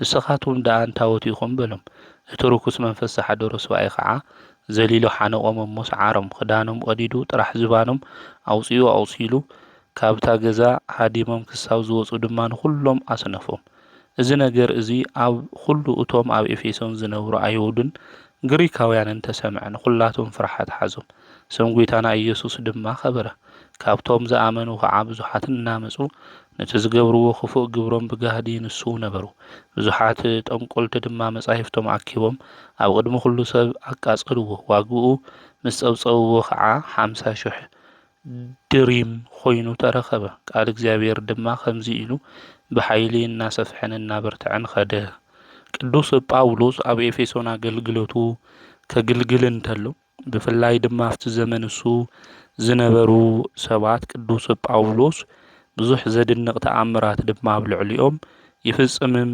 ይሰርሕም ነበረ ከምኡ እውን መንዲሉ ወይ ከዓ ክዳኑ ካብ ሰውነቱ ወሲዶም ድማ ኣብ ልዕሊ ሕሙማት ድማ የንብሩ ነበሩ ርኩሳት መናፍስቲ ዝሓዞም ሰባት ድማ ይድሕኑ ነበሩ ስለዚ ቅዱሳን ኣቦታትና ኣዴታትና ብቃሎም ይፍውሱ የድሕኑ ነይሮም እግዚአብሔር ጸጋ ሂብዎም እዩ ካብኡ ድማ ቅዱሳን ሐዋርያት ለቅዱስ ጳውሎስ ክንምልከት እንተለና ጨርቁ ናይ ቅዱስ ጳውሎስ ተኸዲንዎ ዝኸድ ነበረ ናይ ኣገልግሎት ዝኽደኖ ዝነበረ ቀሚሱ ነቆረፁ ይወስድዎ ጥራሕ ዝባኑስ ካብ ዝቐሪ እዮም ናብ ገዝኡ ትምለስ ተሎ ሰቢኹ እቲ ናይ ኣገልግሎቱ ክዳኑ ዝነበረ ኩሉ ወሲዶሞ ማለት እናቆረፁ ይወስድዎ ኣብ ልዕሊ ሕሙማት ድማ ከንብሩ እንተለው እቶም ሕሙማት ርኩሳት መናፍስቲ ዝነበሮም ድማ ይድሕኑ ነይሮም እዮም እዚ ዝገብሩ ዝነበሩ ድማ ኣይሁዳውያን እዮም ካብኣቶም ድማ ኣስቄዋ ዝበሃል ሊቀ ካህናት ዝነበረ ኣይሁዳዊ 7 ደቁ እዮም ነገር ግን ብጎይታ መድሓኒት ኢየሱስ ክርስቶስ ንሳቶም ይኣምኑ ብጎይታ መድሓኒት ኢየሱስ ክርስቶስ ኣሚኖም እውን የተጠመቁ ነይሮም ማለት ስለዚ እቲ ርኩስ መንፈስ ከምዚ ኢሉ ኢየሱስ ይፈልጦ እየ ንጳውሎስ እውን ይፈልጦ እየ ኢሉ ስለዚ ብጎይታ መድሓኒት ኢየሱስ ክርስቶስ ኣነ ይኣምን እየ ኣምላኸይ ፈጣሪየ ንሱ እዩ ስለዚ ርኩሳን መናፍስት ኣምላኽኩም ፈጣሪኦም መን ምዃኑ ይፈልጡ እዮም ነገር ግን ተግባር የብሎም እዚኣ ቅዱስ ቤተ ክርስቲያን እምነት ጥራሕ ዘይኾነስ እምነትን ምግባርም ክህልወና ከም ዝግባእ እትነግረና ማለት ስለዚ ንስኻትኩም እንታወቲኹም እቲ ርኩስ መንፈስ ዝሓደሮ ሰብኣይ እውን ሓኒቑ ሒዝዎም ማለት እዩ ኣብዚ ግዜ እዚ ክዳኖም ቀዲዱ ጥራሕ ዝባኖም ኮይኖም ቆሲሎም ናብ ገዝኦም ሃዲሞም ኸይዶም እዮም ማለት እዩ እዚ ነገር እዚ ምስ ተሰምዐ ድማ ኣብ ኤፌሶን ኣይሁድ ነይሮም ግሪካውያን እዚ ኩሉ ምስ ሰምዑ ፈሪሖም ስም ጐይታ ኢየሱስ ክርስቶስ ድማ ከቢሩ እዩ ማለት እዩ ድሕሪ እዚ እቶም ዝኣመኑ ብዙሓት ድማ ዝገበርዎ ክፉእ ነገር እንታይ ብጋህዲ ይንስኡ ነይሮም ናይ ጥንቁልና መጽሓፍ ዝነበሮም ድማ ኩሎም መጻሕፍቶም መጽኦም ይቃጽሉ ነይሩ ዋጉኡ ክጽብጸብ እንተሎ ድማ 50,000 ድሪም እዩ ነይሩ ሓደ ድሪም ናይ ሓደ ሰብ ናይ መዓልታዊ ደሞዝ እዩ ነይሩ ማለት ስለዚ ን50,000 ሰብ ዝኾን መዓልታዊ ደሞዝ እዮም ኣቃጺሎም ማለት ስለዚ ቃል እግዚአብሔር ከምዚ ኢሉ بحيل الناس فحنا برتع خمس خدون ينقرنا يردنا مالج سلازي عاوزك الدوس باولوس بتعمرات زدنا اغزي ابهير اب العليون نافص اما ونجيل يصفحفح خمس نبره قدوس مصحافي ينقرنا خمؤون يردنا ايو مالج خمؤون بلم عندي حمله 10 او قداسي غزي زنبب نا ونجيل كفلي اوزي اما تيوس ونجيل معراف 10 قطري 30 እስከ ፍጻመ ዘሎና እግዚአብሔር ቃል እዩ ንኹሉ ኣብ ቅድሚ ሰብ ዝምስክረለይ ኣነ ከዓ ኣብ ቅድሚ እቲ ኣብ ሰማያት ዘሎ ኣቦይ ክምስክረለይ እየ እቲ ኣብ ቅድሚ ሰብ ንዝክሓደኒ ግና ኣነ እውን ኣብ ቅድሚ እቲ ኣብ ሰማያት ዘሎ ኣቦይ ክክሕዶ እየ ኣነ ናብ ምድሪ ሰላም ከውርድ ዝመጻኹ ኣይምሰልኩም ሰይፍ እምበር ሰላም ከውርድ ኣይመጻኹን ወዲ ካብ ኣቦኡ ጓል ካብ እንዋ መርዓት ካብ ሓማታ ክፈላሊ እየ ዝመጻኹ نسب صلاعته بيتسو كون ايو اتي نابو ويننو كاويا بليصو زفتو نعاي زغبا ايخونن نودو ويم نغوالو كاويا بليصو زفتو نعاي زغبا ايخونن اتي مسقلو صيرو ددحري زي ختل نعاي زغبا ايخونن نهيوتو كدحنا زدلي كطفا ايو نهيوتو منتاي زطفا غن كدحنا ايو نعاخاتكم زقبل نعاي قبل نعاي زقبل دما نتزلا اخدني قبل نبي بسم نبي زقبل عاصم نبي يركب نصادق بسم صادق زقبلون عاصم صادق يركب كاوزيوم انا اشتين حدكوا بسم دق مزموري صوا زحل مايزستي عاصو كتو خمزي سن بحق لكم الله سلك قالون املاخنا نا እግዚአብሔር ስሙ استخبرن استمسገነን ይሁን እሹማ ጸዋው አخبرن ምስጋናን ይብጽሐዩሞ አውዙ ጎይታና መድኃኒትና ንሱ ኢየሱስ ክርስቶስ ክናገር እንተሎ ኣብ ቅድሚ ሰብ እንታይ ዝገበረለይ ዝመስከረለይ ኣነውን ኣብ ቅድሚ ኣቦይ እንታይ ክገብረሉ እየ ክምስክረሉ እየ ይዝብል ስለዚ ብህይወት ዘመንና ሁሉ ናይ እግዚአብሔር ቃል ዝኣመናዩ ሓቅን ዘለዓለማውን ህያውን ዝኾነ ናይ እግዚአብሔር ቃል ንሰባት ክንናገር ክንምስክር ይግብእና ነገር ግን ናይ እግዚአብሔር ቃል ለምንጋር እንሐፍር እንድሕር ኮይና ኣብ ቅድሚ ኣቦይ ኣብ ሰማይ ዘሎ ኣነውን እንታይ ክገብሮ እየ ከሓፍሮ እየ ክክሕዶ እየ ኢሉ ጌታ መድኃኒት ንሱ ኢየሱስ ክርስቶስ ይነግረና በህይወት ዘመንና በእግዚአብሔር ቃል እንደሻ ሓፊርና ንኾነ ወገናት ያው ኻሊአት ነገራት ቀልጣፋታትና ወረውን ብዙሕ ነውሪና እግዚአብሔር ቃል ለምንጋር ግን እንሰንፍ ሰባት ብዙሓትና ስለዚ ትውልድ ክነድሕኑ ንቀድ በእግዚአብሔር ቃል ትውልድ ዘድሕን ካብ ጸልማት መንገድ ከውጽ ዝኽእል እግዚአብሔር ቃል ቅዱስ ወንጌል እዩ ስለዚ እዚ ቅዱስ ወንጌል እዚ ለሰባት እና ነገርና ቶም ልቦም ዝተረረ ልቦም ትሕት እናበለ በህይወት መንገድ ወዓዙ ዝገብር ህያውን ዘለዓለማውን ዝኾነ ናይ እግዚአብሔር ቃል ቅዱስ ጴጥሮስ በሓደ መዓልቲ 3000 ምእመናን አጥሚቁ ቅዱስ ጴጥሮስ ዘምህሮ ዝሰበኾ ትምህርቲ እቲ ናይ እግዚአብሔር ቃል ከዝውን ይሰርሕ እዩ ህያውን ዘለዓለማውን ምዃኑውን ከንፈልጥ ክንርዳእ ይግበና ስለዚ በህይወት ዘመንና ሁሉ ሰባት ናብ ጽድቅ መንገድ ክመጹ ዘይጠቅም ነገራት እናተናገርና ናብ ስሑት መንገዲ ካውኑ ወስዶም ናይ እግዚአብሔር ቃል እናተናገርና ናብ ጽድቅ መንገድ ንክመጹ ክንገብር ይግበና ስለዚ ኣብ ቅድሚ ሰብ نحفر እንድሕር ኮይና ንክሕዶ እንድሕር ኮይና አምላኽና ቅዱስ እግዚአብሔር እውን ኣብ ሰማይ ዘሎ ኣቦይ ክክሕደኩም እየ ስለዝብል ናቱ ቃል ክንናገር ስለናቱ ቃል ክንምስክር ይግበና ምስሕዋትና ምስሓትና بالتفلالي بلاتفورم تننغاغر تلنا حمو عيلكم دحناديكم مسبلنا دحننتهم سرغاغصنا نناغروتاي عذر قزر زبله زرباكو إنا نناغر زي تقم زي زر زي ربح زرباتاتنا ነገር ግን ናይ እግዚአብሔር ቃል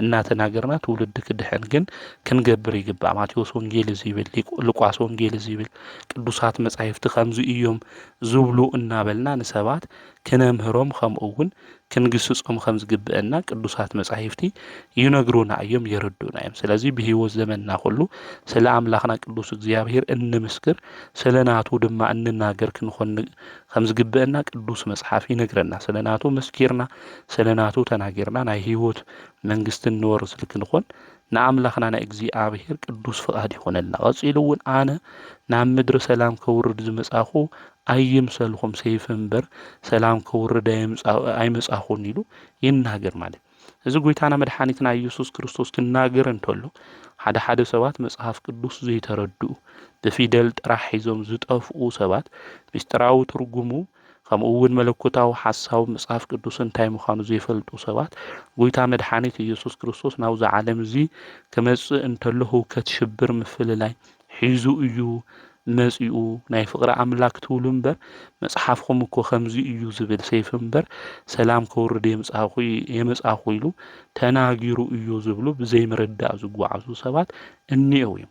ንሱ ጎይታና መድኃኒትና ኢየሱስ ክርስቶስ ናብዚ ዓለም እዚ ክመጽእ እንተሎ ሰላምን ሓድነትን ሕብረትን እዩ ሒዙ መጺኡ እምበር ምፍልላይ ጸልኢ ሒዙ የመጽእ። ኣብ ቅዱስ መጽሓፍ እውን ክነንብብ እንተለና ኣብዚ ኣብ ሉቃስ ወንጌል ምዕራፍ 2 ቁጥሪ 14 ክነንብብ እንተለና ጎይታ መድኃኒት ንሱ ኢየሱስ ክርስቶስ ክውለድ እንተሎ ስብሐት ለእግዚአብሔር በሰማያት ወሰላም በምድር ስምረቱ ለሰብ ኢሎም ሰብና መላእክት በሓደ ኮይኖም እንታይ ገይሮም እዮም ኣመስጊኖም እዮም። ክብርን እግዚአብሔር በአርያም ይኹን ሰላም እውን ኣብ ምድሪ ንደቂ ሰባት ይኹን ፍቃዱ ይኹን ጽቡቕ ፍቃዱ ኢሎም ዘሚሮም እዮም ኣመስጊኖም እዮም። ናይ እግዚአብሔር መልአክ እውን ካብ ቅድስተ ቅዱሳን ካብ ድንግል ማርያም መድኃኒት ንሱ ኢየሱስ ክርስቶስ ክውለድ እንተሎ ኣብ ደም በከፍቲ ከምዚ ኢሉ እዩ ተናጊሩ እንሆ ንህዝቡ ሁሉ ዝኾን ዓብይ ብስራት ወይ ክናገረኩም እየ ኣይትፍርሑ ከዚ ኣብ ዳዊት ከተማ መድኃኒት ዝኾነ ንሱ ክርስቶስ ተወሊድልኩም እየ ኣይትፍርሑ ኢሉ ተናጊሩ እዩ ማለት። ስለዚ ናይ ብስራት ቃል ክናገረኩም እየ ኢሉ ኣዋጁ መልአኩ ቅዱስ ገብርኤል ተናጊሩ እዩ ጎይታ መድኃኒት ንሱ ኢየሱስ ክርስቶስ ምስ ተወለደ ማለት። ከምኡ እውን ጎይታና ንሱ መድኃኒት ኢየሱስ ክርስቶስ ኣብ ዮሐንስ ወንጌል ምዕራፍ 14 ቁጥሪ 27 እውን ክነግረና እንተሎ ሰላመይ ክገድፈልኩም እየ ሰላመይ ክወኩም እየ ኣነ ዝህበኩም ሰላም ዓለም ከም ዝህበኩም ሰላም ይኾነ ስለዚ ልብኹም ክህወኽ የብሉ ክፈርሕ የብሉ ኢሉ ነጊርና እዩ ማለት። ስለዚ ጎይታና ንሱ መድኃኒት ኢየሱስ ክርስቶስ ናይ ሰላም ኣምላክ ምዃኑ ናይ ህውከት ኣምላክ ከም ዘይኾነ እውን ቅዱሳት መጻሕፍቲ ይነግሩና እዮም። ክርስቶስ ሰላምና እዩ ተባሂሉ እውን ኣብ ቅዱስ መጽሓፍ ተጻሒፉ እዩ እግዚአብሔር ሰላም ምዃኑ ኣብ መጽሐፈ መሳፍንት ምዕራፍ 6 ቁጥሪ 24 ከምኡ እውን ኣብ ኤፌሶን ምዕራፍ 2 ቁጥሪ 14 እውን ተጻሒፉ እዩ። ስለዚ ጎይታ መድኃኒት ኢየሱስ ክርስቶስ ንሱ ሰላም እዩ ናይ ሰላም ኣምላክ እዩ። ነገር ግን ኣነ ናብ ምድሪ ሰላም ከውርድ ዝመጻኹ ኣይምሰልኩም ሰይፍ እምበር ኢሉ ዝተናገረ ንምንታይ እዩ ክንብል እንተለና ማቴዎስ ወንጌል ምዕራፍ 10 ሙሉእ ታሪኩ ክነንብቦ እንተለና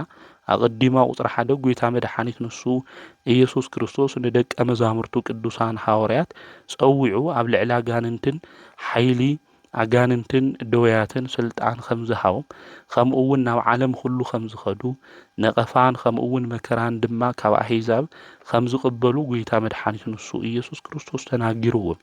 ነገር ግን ስጋ ክቐትሉ ንዝኽእሉ ሰባት የትፍርሕዎም ስጋም ነፍስም ድማ ክቐትል መከራ ድማ ከብጽሕ ዝኽእል ንሱ ኣምላክ ቅዱስ እግዚአብሔር ክፈርሑ ከም ዘለዎም ተናጊሩዎም ኣብ ዓለም እናሃለው መከራ ድማ ከም ዘጋጥሞም ስለ ሰመይ ብኩሉ ዝተጸልኣኹም ክትኾኑ ኢኹም ኢሉ እስካብ መወዳእታ እውን ክጸንዑ ከም ዝግበኦም ዓለዋውያን ነገስታት ድማ ኣብ ፍርዲ ኣደባባይ ጠጠው ኣቢሎም ክፈርዱሎም ምዃኖም ጎይታ መድኃኒት ንሱ ኢየሱስ ክርስቶስ ተናጊሩዎም እዩ። ከምኡ እውን ኣፍታ ናይ መጀመርያ ቤተ ክርስቲያን ዝነበሩ ካብ 100 ዓመተ ምህረት እስከ 400 ዓመተ ምህረት ዝነበሩ ክርስቲያን ኣመንቲ እውን ህይወቶም ክንምልከት እንተለና ናይ ስደት ህይወትና ታሪክ እዩ ዘለዎም። በክርስቶስ ብምእማኖም እውን ኣብ ምድሪ ክነብሩ እንተለው ሰላም የነወሮም ካብ ሓደ ቦታ ናብ ሓደ ቦታ ይስደዱ መከራ ስደት እዩ ነይሩ ጭንቀት ድማ ኣብ ልዕሊኦም ነይሩ። ስለዚ ደጋው ዝኾነ ሰላም የነወሮም ብምንታይ ምኽንያት እንድሕሪልና ብሽሙ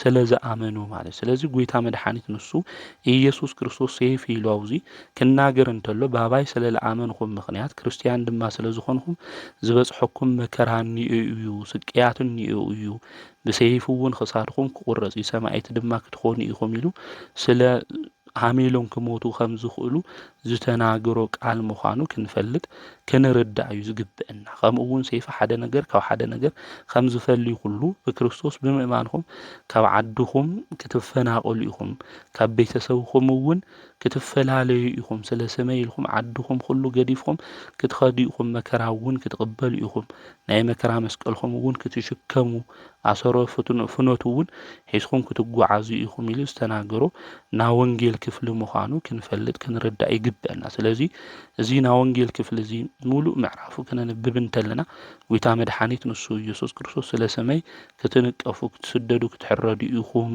ኢሉ ዝተናገሮ ምዃኑ ክንፈልጥ ክንርዳእ ይግብአና ማለት ስለዚህ ጎይታ መድሓኒት ኢየሱስ ክርስቶስ ባባይ ስለ ዝኣመንኩም ዝበፅሐኩም መከራ ብሰይፊ ገይሩ መሲሉ ክናገር እንተሎ ንዓይ ክትብሉ ድማ ተቀበልዎ መከራ ሁሉ ሰማዕትነት ሁሉ ከምዚ ኢሉ ትንቢት ቃሉ ክናገር እንተሎ ምዃኑ ክንፈልጥ ክንርዳእ እዩ ዝግብአና እምበር ንሱ ጎይታና መድሓኒትና ኢየሱስ ክርስቶስ ሰላምና ንሱ ናብ ምድሪ ክመጽእ እንተሎ ተፈላሊና ዝነበርና ህዝብና ሂዛብ ሓደ ዝገበረ ሰላሙ ድማ ዝሃበና ዝተበጀወና ዘድሐነና ቅዱስ አምላኽ ናይ ሁከት አምላኽ ዘይኾነስ ናይ ሰላም አምላኽ ምዃኑ ክንፈልጥ ክንርዳእ ይግብአና ብህይወት ዘመንና ሁሉ ንዝረግሙና ንዝጸልኡና ሰባት ሁሉ ክንምርቕ ንዝጸልኡና እውን ክንፈቱ ከም ዝግብአና መምረትትና ዝኾነ ጎይታ መድሓኒት ንሱ ኢየሱስ ክርስቶስ ነጊርና ያው ዘዓለም ዝክንነብር እንተለና በሰላም መንገድ እውን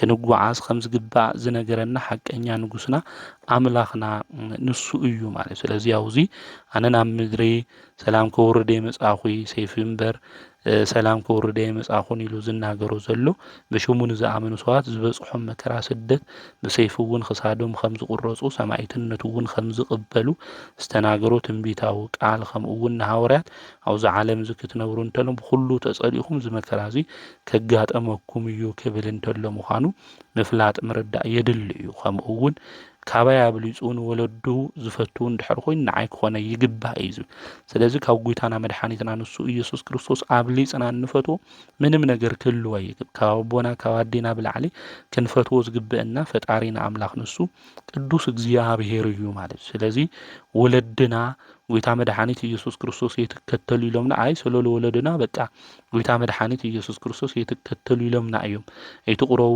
የተጾሙ የተጸልዩ ኢሎምና እዮም ኢልና ንአቶም ሰሚዕና ናይ ክርስቶስ መንገዲ ምኽታል ንገድፍ እንድሕር ኮይና ናቱ ክንኾን ከም ዘይንኽእል እዩ ጎይታና መድሓኒትና ንሱ ኢየሱስ ክርስቶስ ነገር ተኺልና ንወለድና ክንምልሶም ክንነግሮም ይግብአና እምቢ እንድሕር ኢሎምና ኮይኖም ግን ስለሽም ጎይታ መድሓኒት ኢየሱስ ክርስቶስ ዝኣዘዘና ኢልና መከራ መስቀልና ተሸኪምና ካብ ወለድና ተፈሊና ናይ ጽድቅ ስራሕና ክንሰርሕ ይግብአና ንኦም አብሊጽና ግን ንሳቶም ዝገበርዎ ስራሕቲ ሁሉ አይ በቃ ይኹንና በልና እንጓዓዝ እንድሕር ኮይና ግን ልክዕ ከም ዘይኾነ ክንፈልጥ ክንርዳእ ይግብአና ስለዚህ ንወዱ ከምኡ ንጓሉ ካብ አብሊጹ ዝፈቱ ንዓይ ዝግባእ ይኾነ ኢሉ ጎይታ መድሓኒት ኢየሱስ ክርስቶስ ክናገር እንተሎ እንምልከት ኢና ስለዚህ ብፍላይ አፍታ ናይ መጀመርያ ቤተክርስቲያን ክንምልከት እንተለና ዘአመነን ዘይአመነን ትውላድ አሚኑ ታቦ ድማ ዘይአመነ ከምኡ ንደቆም ንቅዱስ ፊቅጦር እኮ አቦታቶም መኳንንት ስለዝነበሩ ንቅዱስ ፊቅጦር ከአምኑ እንተለው ወለዶም ያአምኑ መከራ ከብጽሕሎም እንተለው እኮ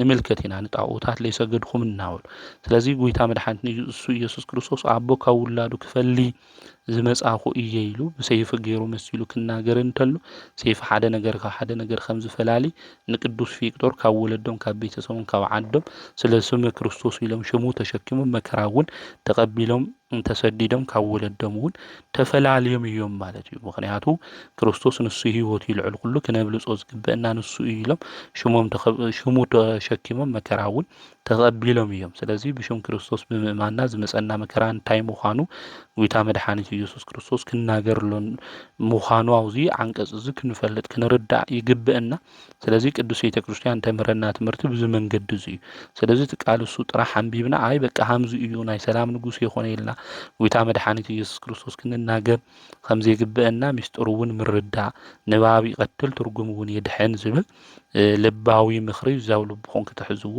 ይግብአኩም ማለት እዩ ከምኡውን እቲ መስቀሉ ጼሮ ድድሕረይ ዘይኽተለን ንዓይ ክኾነ ይግባእ ህይወት ከድሕና ዝደሊ የጥፍእያ ክብል እንተሎ ንህይወቱ የጥፍእያ መከራ እዩ ክናገር እንተሎ ስለዚህ ብፍቃደ ስጉኡ መከራ ክበጽሖ እንተሎ ከምኡውን ነውሱ ካብ ስጉኡ ዝፈሊ መከራ ንክቅበል ደስ ክብሎ ይግባእ ነገር ግን መከራ ክቅበል ዘይደሊ ነውሱ ካብ ስጉኡ ዝፈሊ መከራ ክቅበል ዘይደሊ ብሽሙይ እንድሕር ኮይኑ ስለ ሽሙይ ልክሕድ እንድሕር ኮይኑ ግን ለዓይ ክኽተለኒ ይኽእል ኢሉ ጎይታ መድሓኒት ኢየሱስ ክርስቶስ ክናገር ስለዚህ ንህይወቱ ምእንታይ ዘጥፋኣ ማለት መከራ ዝቅበል ከምኡውን ከድሕና እዩ ህይወት ርስተ መንግስተ ሰማያት ክወርሱ ኢሉ ጌታና መድኃኒትና ኢየሱስ ክርስቶስ ይናገርሎ ምዃኑ ክንፈልጥ ክንርዳእ ይግበአና። ስለዚ ንዓኻትኩም ዝቕበል ስለ ስሙይ ኢልኩም መከራ ትቕበሉ ከምኡውን ስለ ስሙይ ኢልኩም ብሰማዒትነት ብናይ ቅዱስና መንገዲ ዝተጓዓዝኩም ንዓኻትኩም ዝተቐበለ ንዓይ ይቕበል ንዓይ ዝቕበል ድማ ነቲ ዝለኣኸኒ ይቕበል እዩ። ስለዚ ቅዱሳን ክንቕበሎም እንተለና ኣምላኽና ቅዱስ እግዚኣብሔር ንቕበል ኣለና ምዃንና ክንፈልጥ ክንርዳእ ይግበአና። ንነቢይ ብስም ነቢይ ዝቕበል ዓስቢ ነቢይን እኒአው ንጻዲቕ ብስም ጻዲቕ ዝቕበል ዓስቢ ጻዲቕ እኒአው። ካብዚኣቶም ኣናእሽትን ሓደ እኳ ብስም ደቀ መዝሙሮ ይጽዋዕ ዝሑል ማይ ዘስቲ እንድሕር ሃልዩ መዘከርታ በዓል ዝገብር እንድሕር ሃልዩ ዓስቡ ከቶ ኣይስእንን ኢሉ ጌታና መድኃኒትና ንሱ ኢየሱስ ክርስቶስ ነጊርና። ስለዚ ብህይወት ዘመንና ኩሉ ናይ ቅዱሳን መዘከርታ በዓል ክንገብር እንተለና መድኃኒት ንሱ ኢየሱስ ክርስቶስ ዓስቢ ቅዱሳን ከም ዝኸፍለና ብቃል ኪዳኖም በአማላድነቶም ድማ ካብ ፈተና ካብ መከራ ከም ዘውፅአና ክንፈልጥ ክንርዳእ ይግበአና። ቅዱስ ወንጌል እውን ዝነግረና ንዚ እዩ። ቅዱሳን ዘይንቕበል እንድሕር ኮይንና ድማ ኣምላኽና ቅዱስ እግዚኣብሔር ከም ዘይንቕበል ለና ምዃንና ክንፈልጥ ክንርዳእ ይግበአና። ዘምህረና እውን ንሱ ጌታ መድኃኒት ኢየሱስ ክርስቶስ እዩ ማለት እዩ። ስለዚ ብለማዓንቲ ሓምለ 13 ኣብ ቅዳሴና ግዜ ዝንበቡ ምንባባት መልእኽቲ ከምኡ እውን ቅዱስ ወንጌል እዚ እዩ። ከምኡ እውን ብለማዓንቲ ሓምለ 13 ወርሓዊ በዓሉ እንገብረሉ ሊቀ መላእክት ኢልና እንጽውዖ ቅዱስ ሩፋኤል እዩ። ካብቶም 7 ሊቃነ መላእክት ሓደ ዝኾነ ቅዱስ ሩፋኤል እዩ። ሩፋኤል ማለት እግዚአብሔር ሐኪም እዩ፣ እግዚአብሔር መድኃኒት እዩ ማለት እዩ። ብርግጽ እግዚአብሔር ሐኪም እዩ፣ ካብ ሕማምና ሁሉ ዝፍውሰና ካብ ቁስልና ሁሉ ዝፍውሰና ንሱ ኣምላኽና ቅዱስ እግዚአብሔር ዝቐትልም ዘድሕንም ንሱ ኣምላኽና ቅዱስ እግዚአብሔር መድሓን እውን ካብ እግዚአብሔር ምዃኑ ልበ ኣምላክ ዳዊት እውን ነጊርና እዩ። ሎሚ ኣብ ገዛና ኮይንና ብሕማም እንሳቀይ ብደዌ እንሳቀይ ኣብ ሆስፒታላት ኣብ ጸበላት ኣብ ዝተፈላለዩ ቦታ ዘለና ሰባት እኒአና ኢና። መልአኩ ቅዱስ ሩፋኤል ኢኹ ኣምላኽና ቅዱስ እግዚአብሔር ካብ ሕማምና ካብቲ ዘለናዮ ደውያት ሁሉ ንከድሕነና ናቱና ኣምላኽና ናይ እግዚአብሔር ቅዱስ ፍቃድ ይኹነልና። እዚ ሩፋኤል መልአክ እዚ ኣብ ልዕሊ ሕማማት ኣብ ልዕሊ ደውያት ዝተሾመና እግዚአብሔር መልአክ እዩ። ንክፍውስ ንከድሕን እግዚአብሔር ዝሾሞ መልአክ እዩ እሞ ካብ ሕማምና ብዙሕ ዘቁሰለና ነገር ኣትን ኣብ ውሽጥና ብጭንቀት ብተስፋ ምቁራጽ ብዙሕ ዝቆሰልና ሰባት እኒአና። ከምኡ እውን ብኣካላዊ ስጋ ሕማም እውን ንግሆን ምሸትን ጸረቃን ዛናውሓጥና ሕማምና ክቕንሱልና ዝኽእሉ መርፊእ መድኃኒት ንውሕድ ሰባት እኒአና እሞ ካብዚ ነገር እዚ ሩፋኤል መልአክ ተላኢኹ ንከድሕነና ንኣምላኽና ቅዱስ ፍቃድ ይኹነልና። እዚ ሩፋኤል መልአክ እዚ መንገዲ ዝበርሕ መልአክ እዩ። ናይ ጦቢት ወዱ ዝኾነ ጦብያ እውን መንገዱ ዝመርሖ እዩ። መንገድና ብዘይ ምስትውዓል ንኸድ ዘለና መንገድና ንክመርሐና ናይ ሩፋኤል መልአክ ኣማላድነት ምስ ኾንልና ንክኾን ንኣምላኽና ናይ እግዚአብሔር ቅዱስ ፍቃድ ይኹነልና። ንጦቢት እውን ዓይኑ ዘድሐኖ ዝፈወሶ ዓይኑ ክበርህ ዝገበሮ ንሱ እዩ። ዓይነ ልቦናና ዝመልአክ እዚ ካብ እግዚአብሔር ተላኢኹ የብርህልና። ኣስማንዲዮስ ዝተባሃለ ጋኔን እውን እታ በብዙሕ ዘመን ትሳቀይ ዝነበረ ሳራ ዘድሐና እውን እዚ እዩ ማለት እዩ። ወለተ ራጉኤል ሳራ ዘድሐና እዚ መልአክ እዚ እዩ እሞ ከም ኣስማንዲዮስ ጋኔን ዕድልና ህይወትና ሁሉ ዘበላሸወ ኣጋንንቲ መንፈስ ሓይሊ ኣብ ልዕሊና እኒአው እዮም። ዕድልና ህይወትና ስራሕና ሁሉ ዝዓፀው ናይ ኣጋንንቲ መንፈስ እዚ መልአክ እዚ ካብ እግዚአብሔር ተላኢኹ ነዚ ዕድልናን ህይወትናን ስራሕናን ሁሉ ዝዓፀውን ከይሳኽዐልና ኣብ ቅድሚ ሰባት ድማ ሞገስን ክብርን ንከየለወና ዝገብር ርኩስ መንፈስ ካባና ንካርሕቐልና ሰዳዲ ኣጋንንት ስለ ዝኾነ ናባና ንክመጽእ ንኣምላኽና ናይ እግዚአብሔር ቅዱስ ፍቃድ ይኹነልና። ከምኡ እውን ብለማዓንቲ መጽሓፈ ስንክሳር ክናነብብ እንተለና ሓምለ 13 ዓመታዊ ክብረ በዓሎም ዝኾኑ ቅዱሳን ኣቦታትና ኣዴታትና እኒአው እዮም። ካብዚኣቶም ዓመታዊ ክብረ በዓሎም ብለማዓንቲ ዝኾኑ ቅዱሳን ኣቦና ሴንዲዮስ ዝተባሃለ ቅዱስ ኣቦ እዩ። እዚ ቅዱስ ኣቦ እዚ ብመንፈሳዊ ህይወት መንገዲ ጽድቂ ዝጓዓዝ ዝነበረ ቅዱስ ኣቦ እዩ። ብህይወት ዘመኑ እውን ናይ ቅድስና መንገዲ ዝፈጸመ ብኤጲስቆጶስነት መንገዱ እውን ብዙሓት ሰባት ናብ ጽድቂ መንግስቲ ንክመጹ ናይ ኣቦነት ስራሕ እውን ዝሰርሐ ቅዱስ ኣቦ እዩ። መንፈሳዊ ተጋድሎኡን ህይወቱን እንታይ ከም ዝመስል እውን ክንምልከት ኢና። እዚ ቅዱስ ኣቦ እዚ ኣብ ሃገረ ቅፍጣ ኤጲስቆጶስ ዝነበረ እዩ። ብሎሙዓንቲ ሓምለ 13 ዓመታዊ ክብረ በዓሉ እናኽብረሉ ድማ በዓለ ዕረፍቱ ዝኾነ እዩ። እዚ ቅዱስ እዚ ሰብ ኣቦ እዚ ብመንፈሳዊ ተጋድሎ ተጸሚዱ መንኩሱ እዩ። ቅዱሳት መጻሕፍቲ እውን እናጽንዐ ካብ ቅዱሳት መጻሕፍቲ ውሽጢ እውን ናይ መዝሙረ ዳዊት ና ነቢያት መጻሕፍቲ የጽንዕ ነበረ። ካብ ነቢያት ትንቢት እውን የንብብ ነበረ። እዚ ትንቢት እዚ ከንብብ እንተሎ እቲ ዝንበበሉ ነቢዩ እውን እቲ ንባብ እስካብ ዝፍጸም ምስኡ ድማ ይነብር ነበረ። ስለዚ እዚ ቅዱስ እዚ መንፈሳዊ መጻሕፍቱ ዝፈቱ ብመዓልትን ብለይትን ድማ ዘንብብ ዝነበረ ቅዱስ ኣቦ እዩ። ኣምላኽ ንሱ ቅዱስ እግዚኣብሔር ድማ ኣብ ልዕሊኡ ዓበይቲ ዝኾኑ ድንቂ ተኣምራት ድማ ይገብር ነበረ። ንጸሎት ድማ ኢዱ ከልዕል እንተሎ ኣጻብዕቱ ከም ፋና መብራህቲ እውን ይበርሁ ነበሩ። እዚ ኣቦ እዚ ብምናነ ህይወት ክነብር እንተሎ ናይ ሰበይቲ ገጽ እውን ርዩ ኣይፈልጢ መሬት መሬት እናረኣየ ዝኸድ ዝነበረ ቅዱስ ኣቦ እዩ። ኣብ ኸውዳ ውሽጢ ዓብዪ ሕማም ዝነበራ ሰበይቲ ናብ በዓቱ ድማ ትመጽእ እግዚኣብሔር ድንቂ ነገር ተኣምራት ንክሰርሕ ጸጋ ከም ዝሃቦ ዝፈለጠት ናብኡ ትመጽእ። እዚ ኣቦ እዚ ካብ በዓቱ ክወፅእ እንተሎ ይረኽባ ጎዩ ድማ ይኸድ ማለት እዩ። ክጎይ እንተሎ ንሳ እውን ጎያ፣ ነገር ግን ክትበጽሖ ናብኡ ይኸኣለት። ኣብዚ ግዜ እዚ ካብ እምነት ኣልተለዓለ እዛ ሰበይቲ እዚኣ እሱ ዝረገጾ እግሪ ሓመድ ሒዛ ብእምነት በልዐት ማለት እዩ። ድሕሪ እዚ ካብ ሕማማ ኩሉ እንታይ ኮይና እያ ተፈዊሳ እያ ማለት እዩ። ኣብ ሓደ እዋን እውን እዚ ኣቦ እዚ 3 ዘብርሁ ሰባት ድማ ረኣየ ማለት እዩ። ንሳቶም ድማ ናይ እግዚኣብሔር ቤተ ክርስቲያን ተመግቢ ኢኻ ኢሎም መኽፈቲ ቁልፊ እውን ሃብዎ ማለት እዩ። ድሕሪ እዚ ናብ ቅፍጣ ኣብ ዝበሃል ዓዲ እውን ኤጲስቆጶስ ኮይኑ ተሸይሙ እዩ። ኣብ ቁርባን ግዜ ክቅዱስ እንተሎ ጎይታ መድሓኒት ኢየሱስ ክርስቶስ ኢዱ ኣብ መሰዊኢ ኮይኑ ይምልከት ነበረ። መላእክቱ እውን ኣብ ዙርኡ ከቢቦም ጠጠው ኢሎም ይርኢ ነይሩ። እዚ ምስጢር እዚ ይምልከት ነይሩ እዚ ኣቦ እዚ።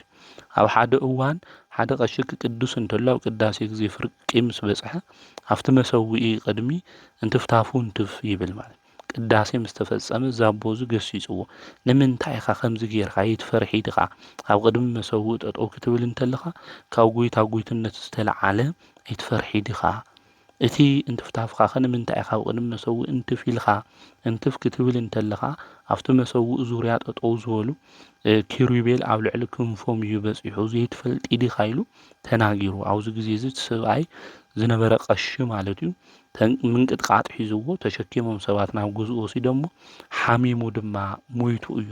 ስለዚ ቤተ መቅደስና እግዚኣብሔር ክነኽብር ከም ዝግብአና ክንፈልጥ ክንርዳእ ይግብአና። ከምኡ እውን እዚ ኣቦ እዚ አንደበቱ ጥዑም ስለ ዝነበረ ከንብብ እንተሎ ከምህር እንተሎ ክመክር እንተሎ ሰባት ሰሚዖም ኣይጸግብዎይ ነይሮም።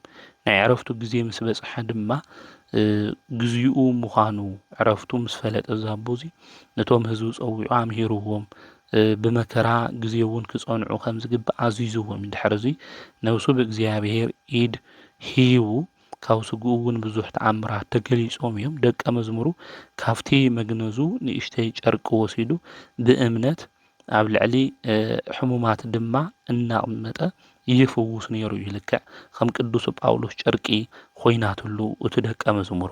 ናይዚ ኣቦ እዚ በረከቱ ረድኤቱ ኣማላድነቱ ምስ ኩልና ህዝበ ክርስቲያን እዩ። ከምኡ እውን ቅዱስ ኣሞን ዝተባሃለ ኣቦ ኣብ ግብፂ ደቡብ ኣከባቢ ጡሕ ኣብ ዝበሃል ዓዲ ዝነበረ ኣቦ ብሎሙዓንቲ ሰማዒት ኮይኑ ዝዓረፈሉ ዕለት ምዃኑ መጽሓፈ ስንክሳር ሓምለ 13 ክናንብብ እንተለና ናይዚ ኣቦ እዚ ታሪክ እውን ንረክብ ኢና። እዚ ኣቦ እዚ ካብ እግዚኣብሔር ዝተለኣኸ መልኣክ ናብ መላእክቲ ሓለቃ ቅዱስ ሚካኤል ተገሊጹሉ ካብኡ ዝኾን ነገር ሁሉ ነጊርዎ እዩ። ድሕሪ እዚ ናብ እንዴና ከተማ ኸይዱ ኣውግስጦስ ኣብ ዝበሃል መኮንን ቅድሚ ኮይኑ ስለ ጎይታ መድሓኒት ኢየሱስ ክርስቶስ መስኪሩ እዩ።